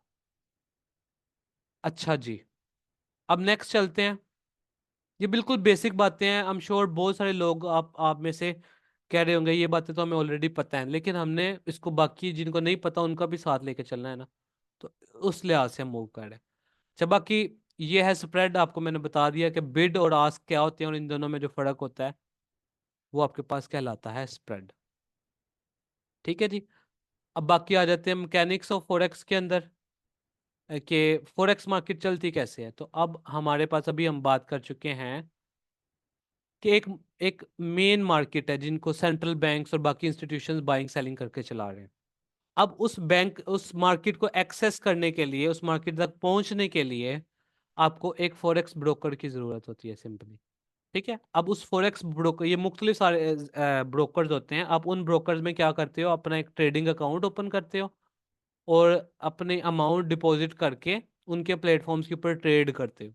ठीक है, वो ब्रोकर, अच्छा ब्रोकर वो होता है जिसके स्प्रेड मिनिमम हो, कम से कम स्प्रेड हो आपके, और लोएस्ट कमीशंस हो, और दूसरा ये कि वो सिक्योरिटी एंड एक्सचेंज कमीशन से रेगुलेटेड हो। तो जब भी आप ब्रोकर सेलेक्ट कर रहे हो कोई भी, तो आपने बस उनका ये चेक कर लेना है कि उनकी क्या वेबसाइट पे ये मेंशन है कि वो एसईसी से जो है रेगुलेटेड है या नहीं। क्वेश्चन मैं बाद में लेता हूँ मोहिउद्दीन, क्वेश्चन आपके पास बाद में मैं लूंगा। तो सिंपल ये बात होती है। अब आ जाते हैं ट्रेडिंग प्लेटफॉर्म्स के ऊपर। MT4 क्या होता है, सिंपली इसके ऊपर बात कर लेते हैं। तो मैं वापस स्क्रीन शेयर करता हूँ।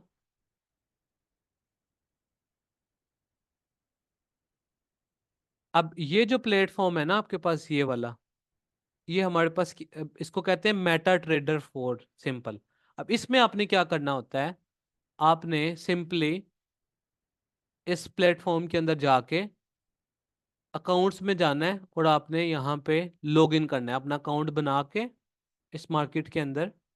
ठीक है, तो आपने इसके अंदर अपनी डिटेल्स डालनी है। डिटेल्स डालने के बाद जब आप लॉगिन कर लेंगे इसको, इस अकाउंट के अंदर, तो आपका यहाँ पे मेंशन हो जाएगा कि ये ओपन हो गया आपका अकाउंट। सिंपल, इनके ब्रोकर की एक वेबसाइट पे हम जाते हैं, वहां से अकाउंट ओपन करते हैं, डिटेल्स हमारी आ जाती हैं। उस डिटेल्स को हम अपने इस प्लेटफॉर्म में डाल देते हैं, आपका अकाउंट इसमें लॉगिन हो गया। ये होता है प्लेटफॉर्म। अब इस प्लेटफॉर्म्स के जो बुनियादी फंक्शन है, जब भी आप प्लेटफॉर्म ओपन करते हैं ना, आपके पास चार्ट ऐसे दिखाई दे रहा होता है। मैं आपको दिखाता हूँ, कोई भी, जब जैसे ही आप प्लेटफॉर्म ओपन करते हैं तो इस तरह का चार्ट ऐसा नहीं होता। इसका जो एक्चुअल कलर होता है वो ये होता है, ये वाला, और यहाँ से ये इधर होता है। इस तरह का आपको एक चार्ट नजर आ रहा होता है जब जैसे ही आप ये मेटा ट्रेडर 4 को इंस्टॉल करते हैं। तो अब आपने सबसे पहला काम क्या करना होता है, इसके अंदर अपने हिसाब से चार्ट के कलर्स को एडजस्ट करना है जो आपको सूट करे। ठीक है, तो आपने क्या करना है, सिंपली राइट क्लिक करना होता है। सबसे पहले तो ये जो ग्रिड है ना, इस पे क्लिक करेंगे तो ये पीछे से बॉक्सेस सारे रिमूव हो जाएंगे। उसके बाद आपने सिंपल इसकी प्रॉपर्टीज में जाना है, ये एक विंडो ओपन हो जाएगी ऐसी। इस विंडो में जाके कलर स्कीम्स दी होती हैं डिफरेंट, तो आप कोई भी इसके कलर चूज कर सकते हैं। आप इसको ब्लैक एंड वाइट करेंगे तो ये ब्लैक एंड वाइट खुद ब खुद एडजस्ट हो जाएगा ऐसे। ठीक है, उसके बाद आपने क्या करना है, अगला काम, यहाँ पे ये जो ऑप्शन है कैंडल स्टिक का, इसके ऊपर क्लिक कर देना। अब ये कैंडल्स आ जाएंगी आपके पास, और उसको थोड़ा सा जूम कर लें, जितने पॉइंट यहाँ से करना है अपने हिसाब से, छोटा बड़ा आप जिस तरह मर्जी एडजस्ट कर सकते हैं। जब आपको अच्छा लगे कि ये मेरे बेसिकली सूटेबल है colours and size of candle sticks, तब आपने क्या करना है, इसका एक टेम्पलेट बनाना है और वो सेव कर लेना है। टेम्पलेट कैसे बनाना है, आपने राइट क्लिक करना है, यहाँ से जाना है टेम्पलेट पे और यहाँ पे जाना है सेव टेम्पलेट। सेव टेम्पलेट करेंगे, यहाँ पे आपने जाके लिखना है डिफॉल्ट।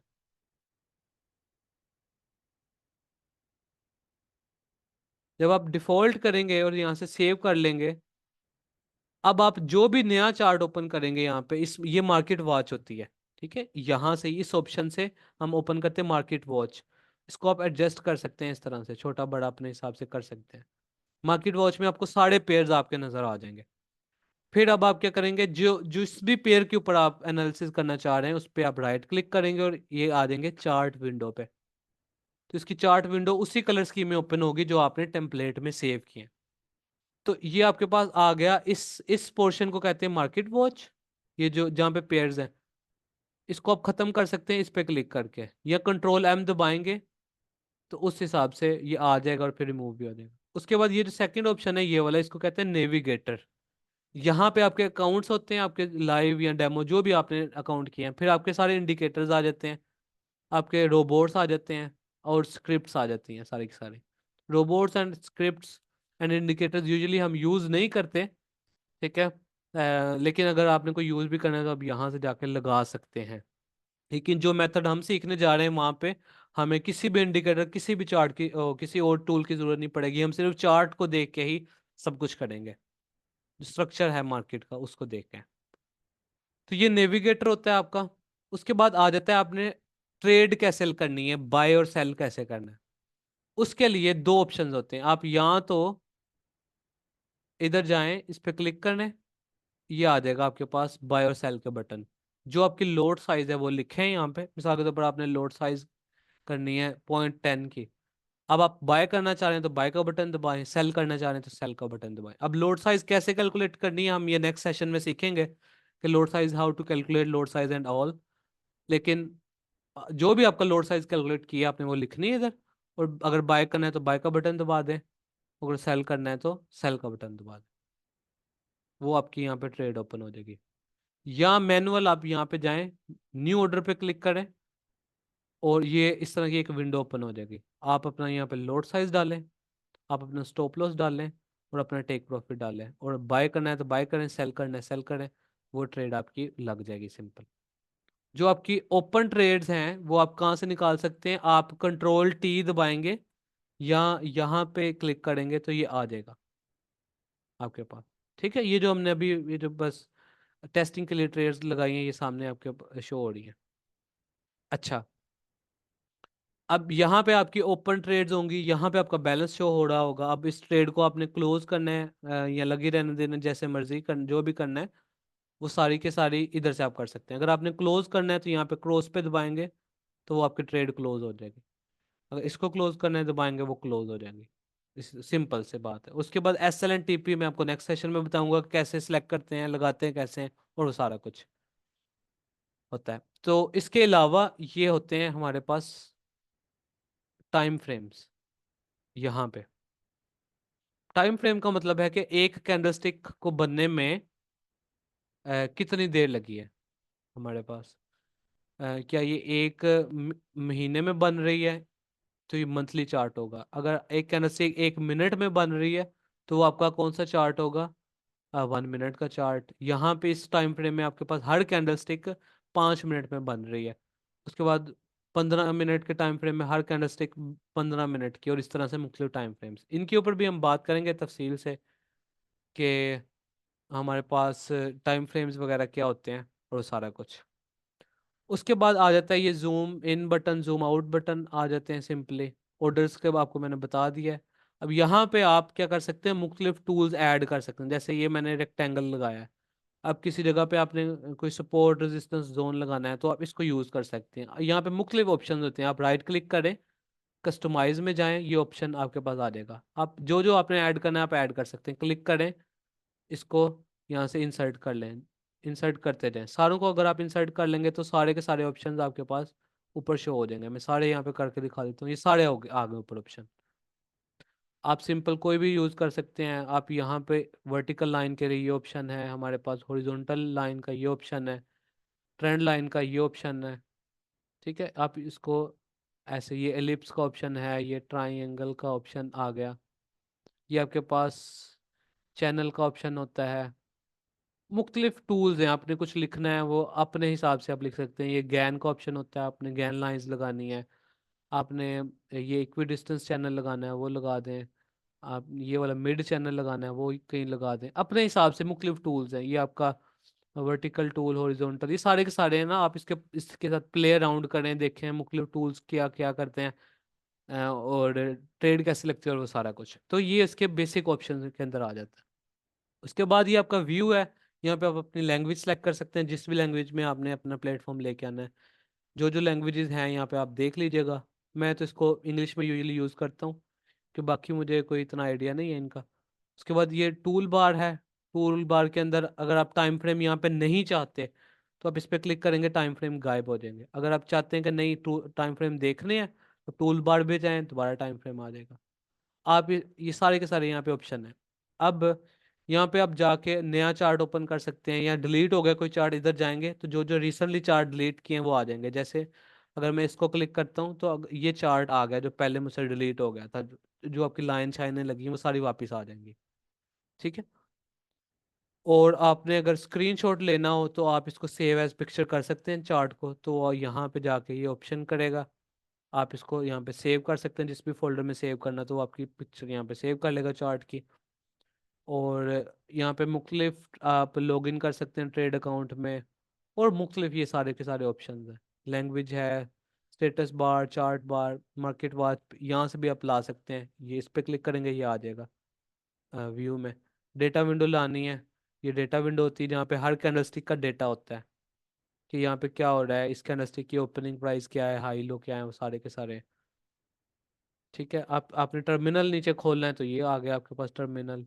अगर आपने यहाँ पे जाके नेविगेटर खोलना है, तो ये नेविगेटर भी साथ आ जाएगा।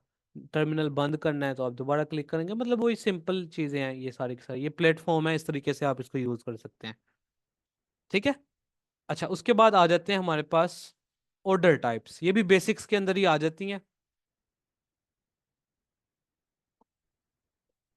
कि ऑर्डर टाइप्स कौन सी होती हैं। अब याद रखिएगा,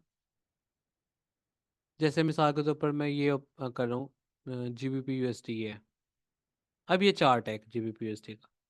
आपने बाय और सेल करना है, दो तरीका कार है। इसको मैं पहले बंद कर रहा हूँ। याद रखें कि या तो इस आप करंट प्राइस पे, जहां पे चल रही है, आप कहते हैं यहीं से मार्केट ऊपर जाएगी, तो आप खरीदना चाहते हैं इसको करंट प्राइस पे। तो उसके लिए आप क्या करेंगे, सिंपल बाय करेंगे, या बाय बाय मार्केट, जो भी करंट प्राइस चल रही है उस वक्त आप करेंगे, तो इसको कहते हैं बाय मार्केट ऑर्डर। ये आपको लगता है इधर से ही प्राइस नीचे आ जाएगी, तो फिर आप करते हैं सेल, सेल मार्केट ऑर्डर। तो वो तो बहुत आसान होते हैं। अगर आपने बाय करना है, आप समझें, तो आप सिंपल क्लिक करेंगे यहाँ पे, करंट प्राइस पे अपना लोड साइज लिखेंगे, और ये बाय दबाएंगे, बाय हो गया। अब बाय अगर आपने कर लिया है, उसके बाद अगला ऑप्शन होता है आपका स्टॉप लॉस और टेक प्रॉफिट। स्टॉप लॉस क्या होता है बाय का, कि अगर आपने यहाँ से खरीदा है, तो अगर मैंने आपको अभी बताया था, अगर आप खरीद रहे हैं, इसका मतलब है कि अगर आपकी फेवर में प्राइस जाती है, ऊपर जाती है, तो फिर क्या होगा, आपको फायदा होगा। और अगर नीचे जाती है प्राइस, तो आपको लॉस होगा। तो अब अगर तो आप ऐसी ट्रेड खोल के बस लगी रहने देंगे, और वो मार्केट नीचे आती जाए, पता चले कि मार्केट यहाँ से कोई 500 पिप नीचे गिर गई है, और आपने ट्रेड को बंद ही ना किया हो, तो आपका तो सारा अकाउंट उठ जाएगा, वॉश हो जाएगा। तो उसके लिए आप लगाते हैं स्टॉप लॉस ऑर्डर। कि फर्ज करें, मिसाल के तौर पर मैंने ये सपोर्ट एरिया था, ये वाला फर्ज करते हैं, यहां से बाय किया है, कि इधर से ऊपर जाएगी प्राइस। लेकिन अगर प्राइस नीचे आ जाती है, तो फिर तो मुझे नुकसान है, लेकिन कहाँ तक नीचे आएगी तो मैंने एग्जिट लेना है। आप वहां पे लगाते हो अपना स्टॉप लॉस। मिसाल के तौर पर आपको लगता है कि यहां से प्राइस इस लो को ब्रेक कर दिया अगर इसने, तो इसके बाद ये मजीद नीचे जा सकती है, तो बस स्टॉप लॉस इधर तक ही रखना है। कि अगर इसने ऊपर जाना है, तो बस इधर से चले जाए, नीचे यहां तक आई तो मैं बस एग्जिट कर लूंगा ट्रेड। तो उसके लिए आपको स्टॉप लॉस लगाना पड़ता है, कि उधर जाके आपका लॉस होना स्टॉप हो जाए, और ट्रेड कट जाए खुद ब खुद। तो आप उसके लिए क्या करते हो, कि उस प्राइस पे जाते हो, देखते हो क्या प्राइस है। जैसे ये है, मुझे शो हो रही है 1.2672। आप राइट क्लिक करते हो, और मॉडिफाई पे जाते हो। मॉडिफाई पे गए, यहाँ पे आपने मॉडिफाई पे जाने के बाद अपना स्टॉप लॉस ऐड करना है। क्या था, स्टॉप लॉस 1.2672, यहाँ पे जाकर लिख दें 1.2672, और यहाँ पे क्लिक करेंगे मॉडिफाई, तो ये आपका इधर स्टॉप लॉस लग गया। कि अब अगर बाय किया इधर से, अगर ऊपर नहीं जाती, तो अगर नीचे आ जाती है तो यहाँ तक जाए और यहाँ से आपकी फिर ट्रेड कट हो जाए, इसको कहते हैं स्टॉप लॉस ऑर्डर, यानी यहाँ पे आके आपका लॉस होना स्टॉप हो जाए, ट्रेड कट हो जाए। और आपको पता है कि प्राइस यहाँ तक जाएगी फर्ज करते हैं, और यहाँ पे जाने के बाद वापस आ सकती है, तो आप कहते हो कि अगर ऊपर जाए, यहाँ तक जाए, तो मेरी प्रॉफिट में ट्रेड काट दो। तो उसके लिए आप क्या करोगे, टेक प्रॉफिट लगाओगे।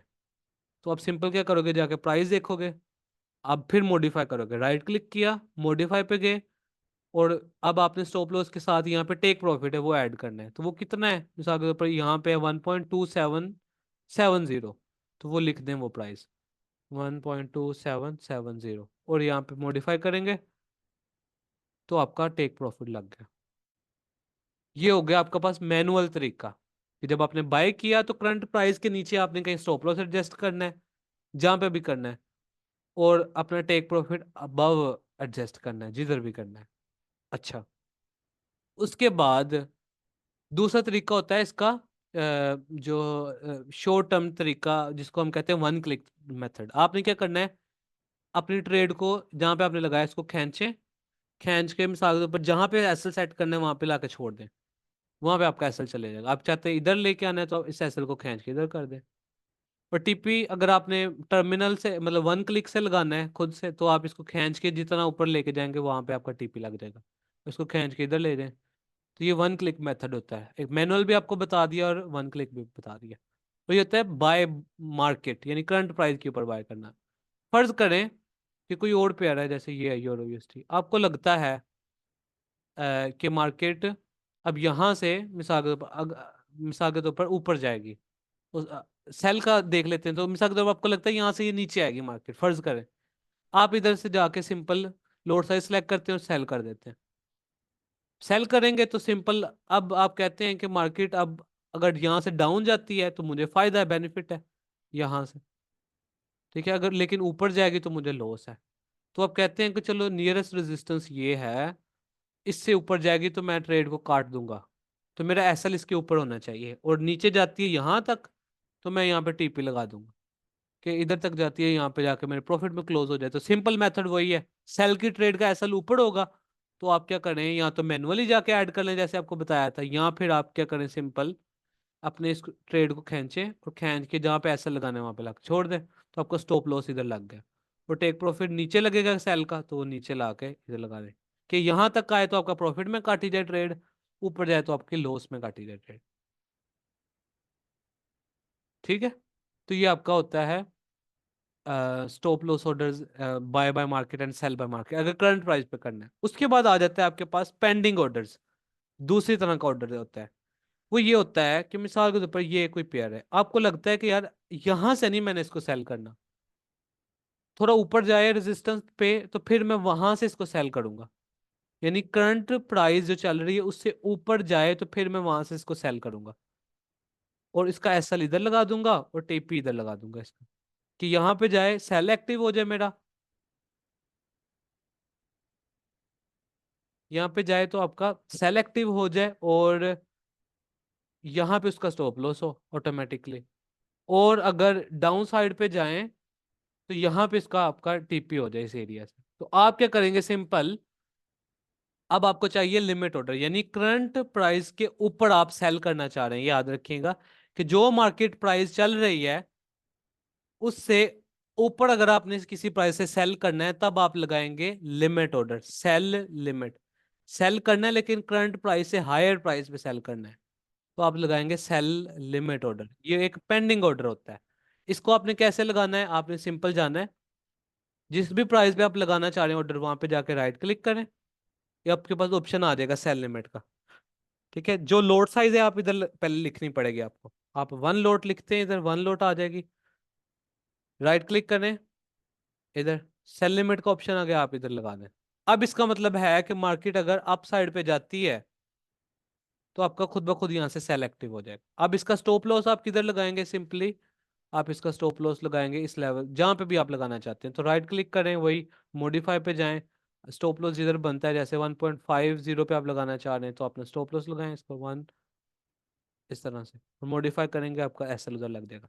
तो ये होता है पेंडिंग ऑर्डर लगाना सेल का। इसी तरह टीपी भी आप एडजस्ट कर सकते हैं कि करंट प्राइस से ऊपर अगर आपकी बाइंग सेलिंग करनी है। सेलिंग करनी है तो सेल लिमिट। अगर करंट प्राइस से नीचे आप कहते हैं कि अगर नीचे आ जाएगी तो मैं यहाँ से खरीदना चाहता हूँ, तो अब आप पेंडिंग ऑर्डर लगाएंगे बाय लिमिट का। यानी आप कह चाहते हैं कि मैं इधर मार्केट है यहाँ से मैं खरीदूं, अभी मार्केट ऊपर है, लेकिन हो सकता है कि आप बाहर चले जाएं, आप लैपटॉप पे मौजूद नहीं है या रात में सोए हुए हो, तो मार्केट यहाँ पे रात में आ जाए, तब आप बाय लिमिट लगाएंगे, आप राइट क्लिक करेंगे, नीचे जाके बाय लिमिट लगा देंगे। और उसी तरह आप अपना S L and T P जो भी होगा मॉडिफाई पे जाएं, आप इधर जाके S L and T P लगा सकते हैं। तो ये आपके होते हैं लिमिट ऑर्डर्स, बाय और सेल के पेंडिंग ऑर्डर के टाइप में। फिर दूसरा तरीकाकार होता है स्टॉप ऑर्डर्स का। ये थर्ड टाइप के ऑर्डर्स होते हैं। अब इसका तो आपको समझ लग गई, अगर आपने करंट प्राइस के ऊपर से सेल करना है तो आपको सेल लिमिट लगानी पड़ेगी, करंट प्राइस के नीचे से बाय करना है तो आपको बाय लिमिट लगानी पड़ेगी। उसके बाद आपके पास आ जाते हैं स्टॉप ऑर्डर्स। स्टॉप ऑर्डर क्या हैं, जैसे मिसाल के तौर पर ये आप कहते हैं कि मार्केट ये सपोर्ट है नीचे, ऐसे ये सपोर्ट ब्रेक करती है तो ये और नीचे जा सकती है, तो आप इस सपोर्ट के नीचे लगा देते हैं। आपने कहना है कि यहाँ से नीचे जाए तो और नीचे जा सकती है, तो सेल लगा दें इसके नीचे। तो आप यहाँ पे जाके लगाओगे, अब पेंडिंग ऑर्डर लगाओगे लेकिन सेल स्टॉप का। सेल स्टॉप का मतलब क्या है, जहां पे भी आप ऑर्डर ऑर्डर लगाया, अब वहां पे प्राइस जब जाएगी उससे आगे थोड़ा सा उसको टच करेगी, आपका सेल स्टॉप एक्टिव हो जाएगा, अब आपका सेल हो गया। जहां तक भी अब जाना है आप इसका S L and T P लगा दें वहां मॉडिफाई करके। लेकिन अगर आप कहते हैं कि यार ये रेजिस्टेंस है, अगर इसको ब्रेक कर दिया तो और ऊपर जा सकती है, तो फिर आप क्या करेंगे, आप इस जगह पे स्टॉप ऑर्डर लगाएंगे लेकिन बाय का, बाय स्टॉप, राइट क्लिक किया उस जगह पे, ट्रेडिंग में गए और बाय स्टॉप लगा दिया। तो अब मार्केट इससे ऊपर जाएगी तो आपका बाय खुद ही एक्टिव हो जाएगा, और इसके नीचे जाएगी तो आपका खुद ब खुद सेल एक्टिव हो जाएगा। और फिर आप उसको राइट क्लिक करके अपना S L and T P की जो भी प्राइसेस हों वो लगा सकते हैं। तो दो तरह के ऑर्डर होते हैं, एक होते हैं लिमिट ऑर्डर्स पेंडिंग ऑर्डर्स में, और एक होते हैं स्टॉप ऑर्डर्स। और अगला सेकंड टाइप होता है मार्केट ऑर्डर के, जहां पे अभी करंट चल रहा है वहां पे बाय और सेल करना। तो ये होती हैं ऑर्डर टाइप्स डिफरेंट मार्केट के अंदर। ठीक है जी, बैक टू द स्लाइड्स। ये मैंने आपको सारे समझा दिए क्या होते हैं। आपके पास buy stop, sell stop, limit, buy limit and sell limit order, और एम टी फोर का भी आपको बेसिक्स बता दिए। तो ये था जी आज का सेशन, हमारे पास बिल्कुल बेसिक्स आज हमने पढ़े हैं, आज हमने सीखा है फॉरेक्स मार्केट होती क्या है। उसके बाद हमने सीखा है कि फॉरेक्स मार्केट में कौन कौन से पार्टिसिपेंट्स होते हैं, हमने फिर स्टडी किया करेंसी पेयर्स के बारे में, ब्रोकर्स के बारे में, और फिर हमने बात की कोर्ट करेंसी क्या होती है, बेस करेंसी क्या होती है, स्प्रेड क्या होता है, एम टी फोर क्या होता है, ऑर्डर्स कौन से होते हैं, स्टॉप लॉस क्या होता है, टीपी क्या होता है, और फिर पेंडिंग ऑर्डर्स कौन से होते हैं और कैसे लगाने हैं। तो ये था जी आज का बुनियादी फॉरेक्स का पहला सेशन। आपको टॉपिक के रिलेटेड जो बातें बताई हैं उसके रिलेटेड अगर कोई क्वेश्चन है तो वो क्वेश्चन आप चैट में पूछ सकते हैं, मैं आपकी चैट अभी ओपन कर रहा हूँ।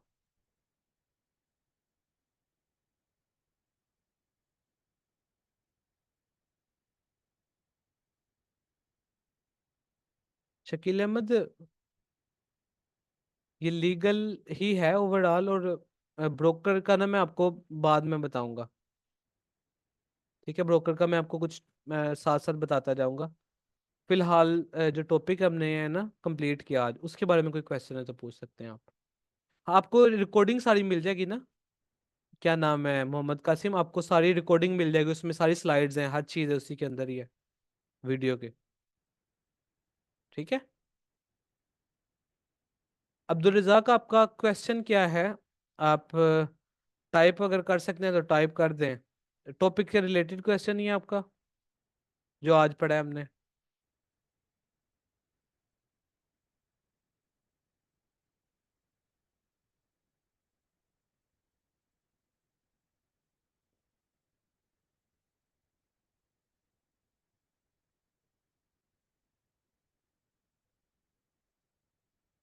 अब्दुल रज़ाक, फिलहाल ना क्लास के अंदर आपने कोशिश यही करनी, बाकी भी पार्टिसिपेंट जो है ना, फर्स्ट डे था आज हमारा, तो कोशिश आपने ये करनी कि जो हम पढ़े उसके रिलेटेड हर चीज़ यहाँ पे आपको सिखाई जाएगी इस कोर्स में।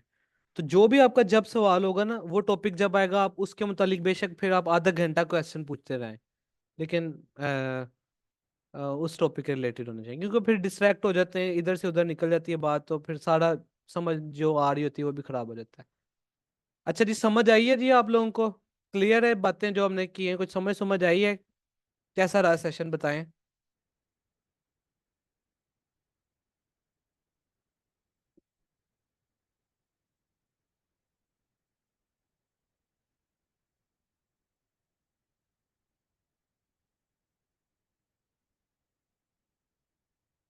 यानी अच्छा रहा है सेशन? ठीक है। अभी तो ये बेसिक्स हैं। हाँ जी, रिकॉर्डिंग आपको लिंक मिलेगा मोहिउद्दीन। आपके पास आपको ये रिकॉर्डिंग को मैं अपलोड करके ड्राइव पे आपको उसका लिंक भेज दूंगा। आप वहां से डाउनलोड करके उसको देख लीजिएगा।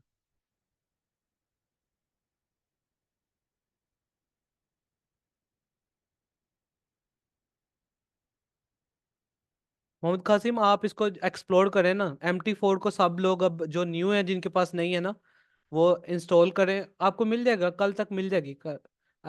कल या आज लेट नाइट में कर दूंगा सेंड। हाँ जी, सेम ही है ऑलमोस्ट, MT5 भी सेम ही होता है। तो बेसिक टू एडवांस ही है जी, बिल्कुल। हर्ष, ये तो बिल्कुल बेसिक है ना। ट्रेडिंग व्यू पे का भी मैं आपको बता दूंगा। आप उसको कोशिश करें। नहीं नहीं, आपकी क्लास होती है, अब देखें। अच्छा, ये भी देख लें कि जो आपकी जो क्लास होती है ना, कौन सी, हाँ, क्लास आपकी 40 मिनट की होती है। ठीक है, और 20 मिनट्स हमारे होंगे Q&A सेशन के, 1 आवर का होगा। लेकिन बाजू का टॉपिक हमारा बढ़ जाता है, टाइम बढ़ जाता है। तो 1 आवर की है टाइम हमारा, जो, लेकिन अगर किसी कभी बढ़ जाए तो फिर टॉपिक मैंने कंप्लीट करना होता है। मेरी कोशिश ये होती है कि डिलीवर आप तक हो जाए। बेशक मेरा आधा घंटा घंटा अगर कभी लग जाए ज़्यादा तो कोई नहीं मसला। ठीक है। तो बस अब आपने कोशिश ये करनी है कि जो आपको सिखाया जाए ना उसको प्रैक्टिस साथ साथ करें, जो जो बातें बताएंगे उसको देखेंगे। ये आपके टोटल 12 सेशंस होंगे। 12 सेशंस के अंदर आपको एकदम एक्सपर्ट कर दिया जाएगा, अगर आपने साथ दिया मेरा। शर्त ये है, जो जो आपको सिखाया जाए आप साथ साथ सीखते जाएं, उसकी प्रैक्टिस करते जाएं। MT5 का लिंक नहीं, जो जिस ब्रोकर पे आप अकाउंट बनाएंगे ना, वहां से पे आपको डाउनलोड करना। आप यूट्यूब पे जाके लिखें how to create account on broker, किसी ब्रोकर का आ जाएगा, आप डेमो अकाउंट बना लें तो आपको मिल जाएगा। ठीक है जी।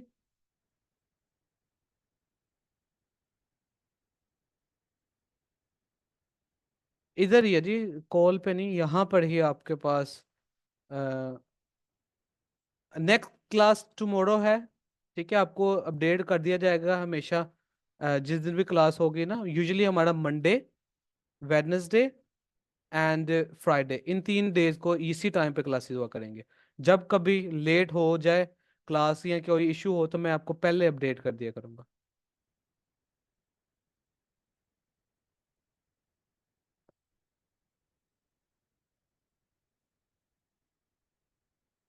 सही है। वो सीखा समझ नहीं आई। नहीं नहीं, अभी AB लैपटॉप्स आप कुछ सेशंस लें ज़रा, तो 4-5 सेशन के बाद ना, अब आप लोगों ने मुझे खुद बताना है कि समझ आ रही है या नहीं।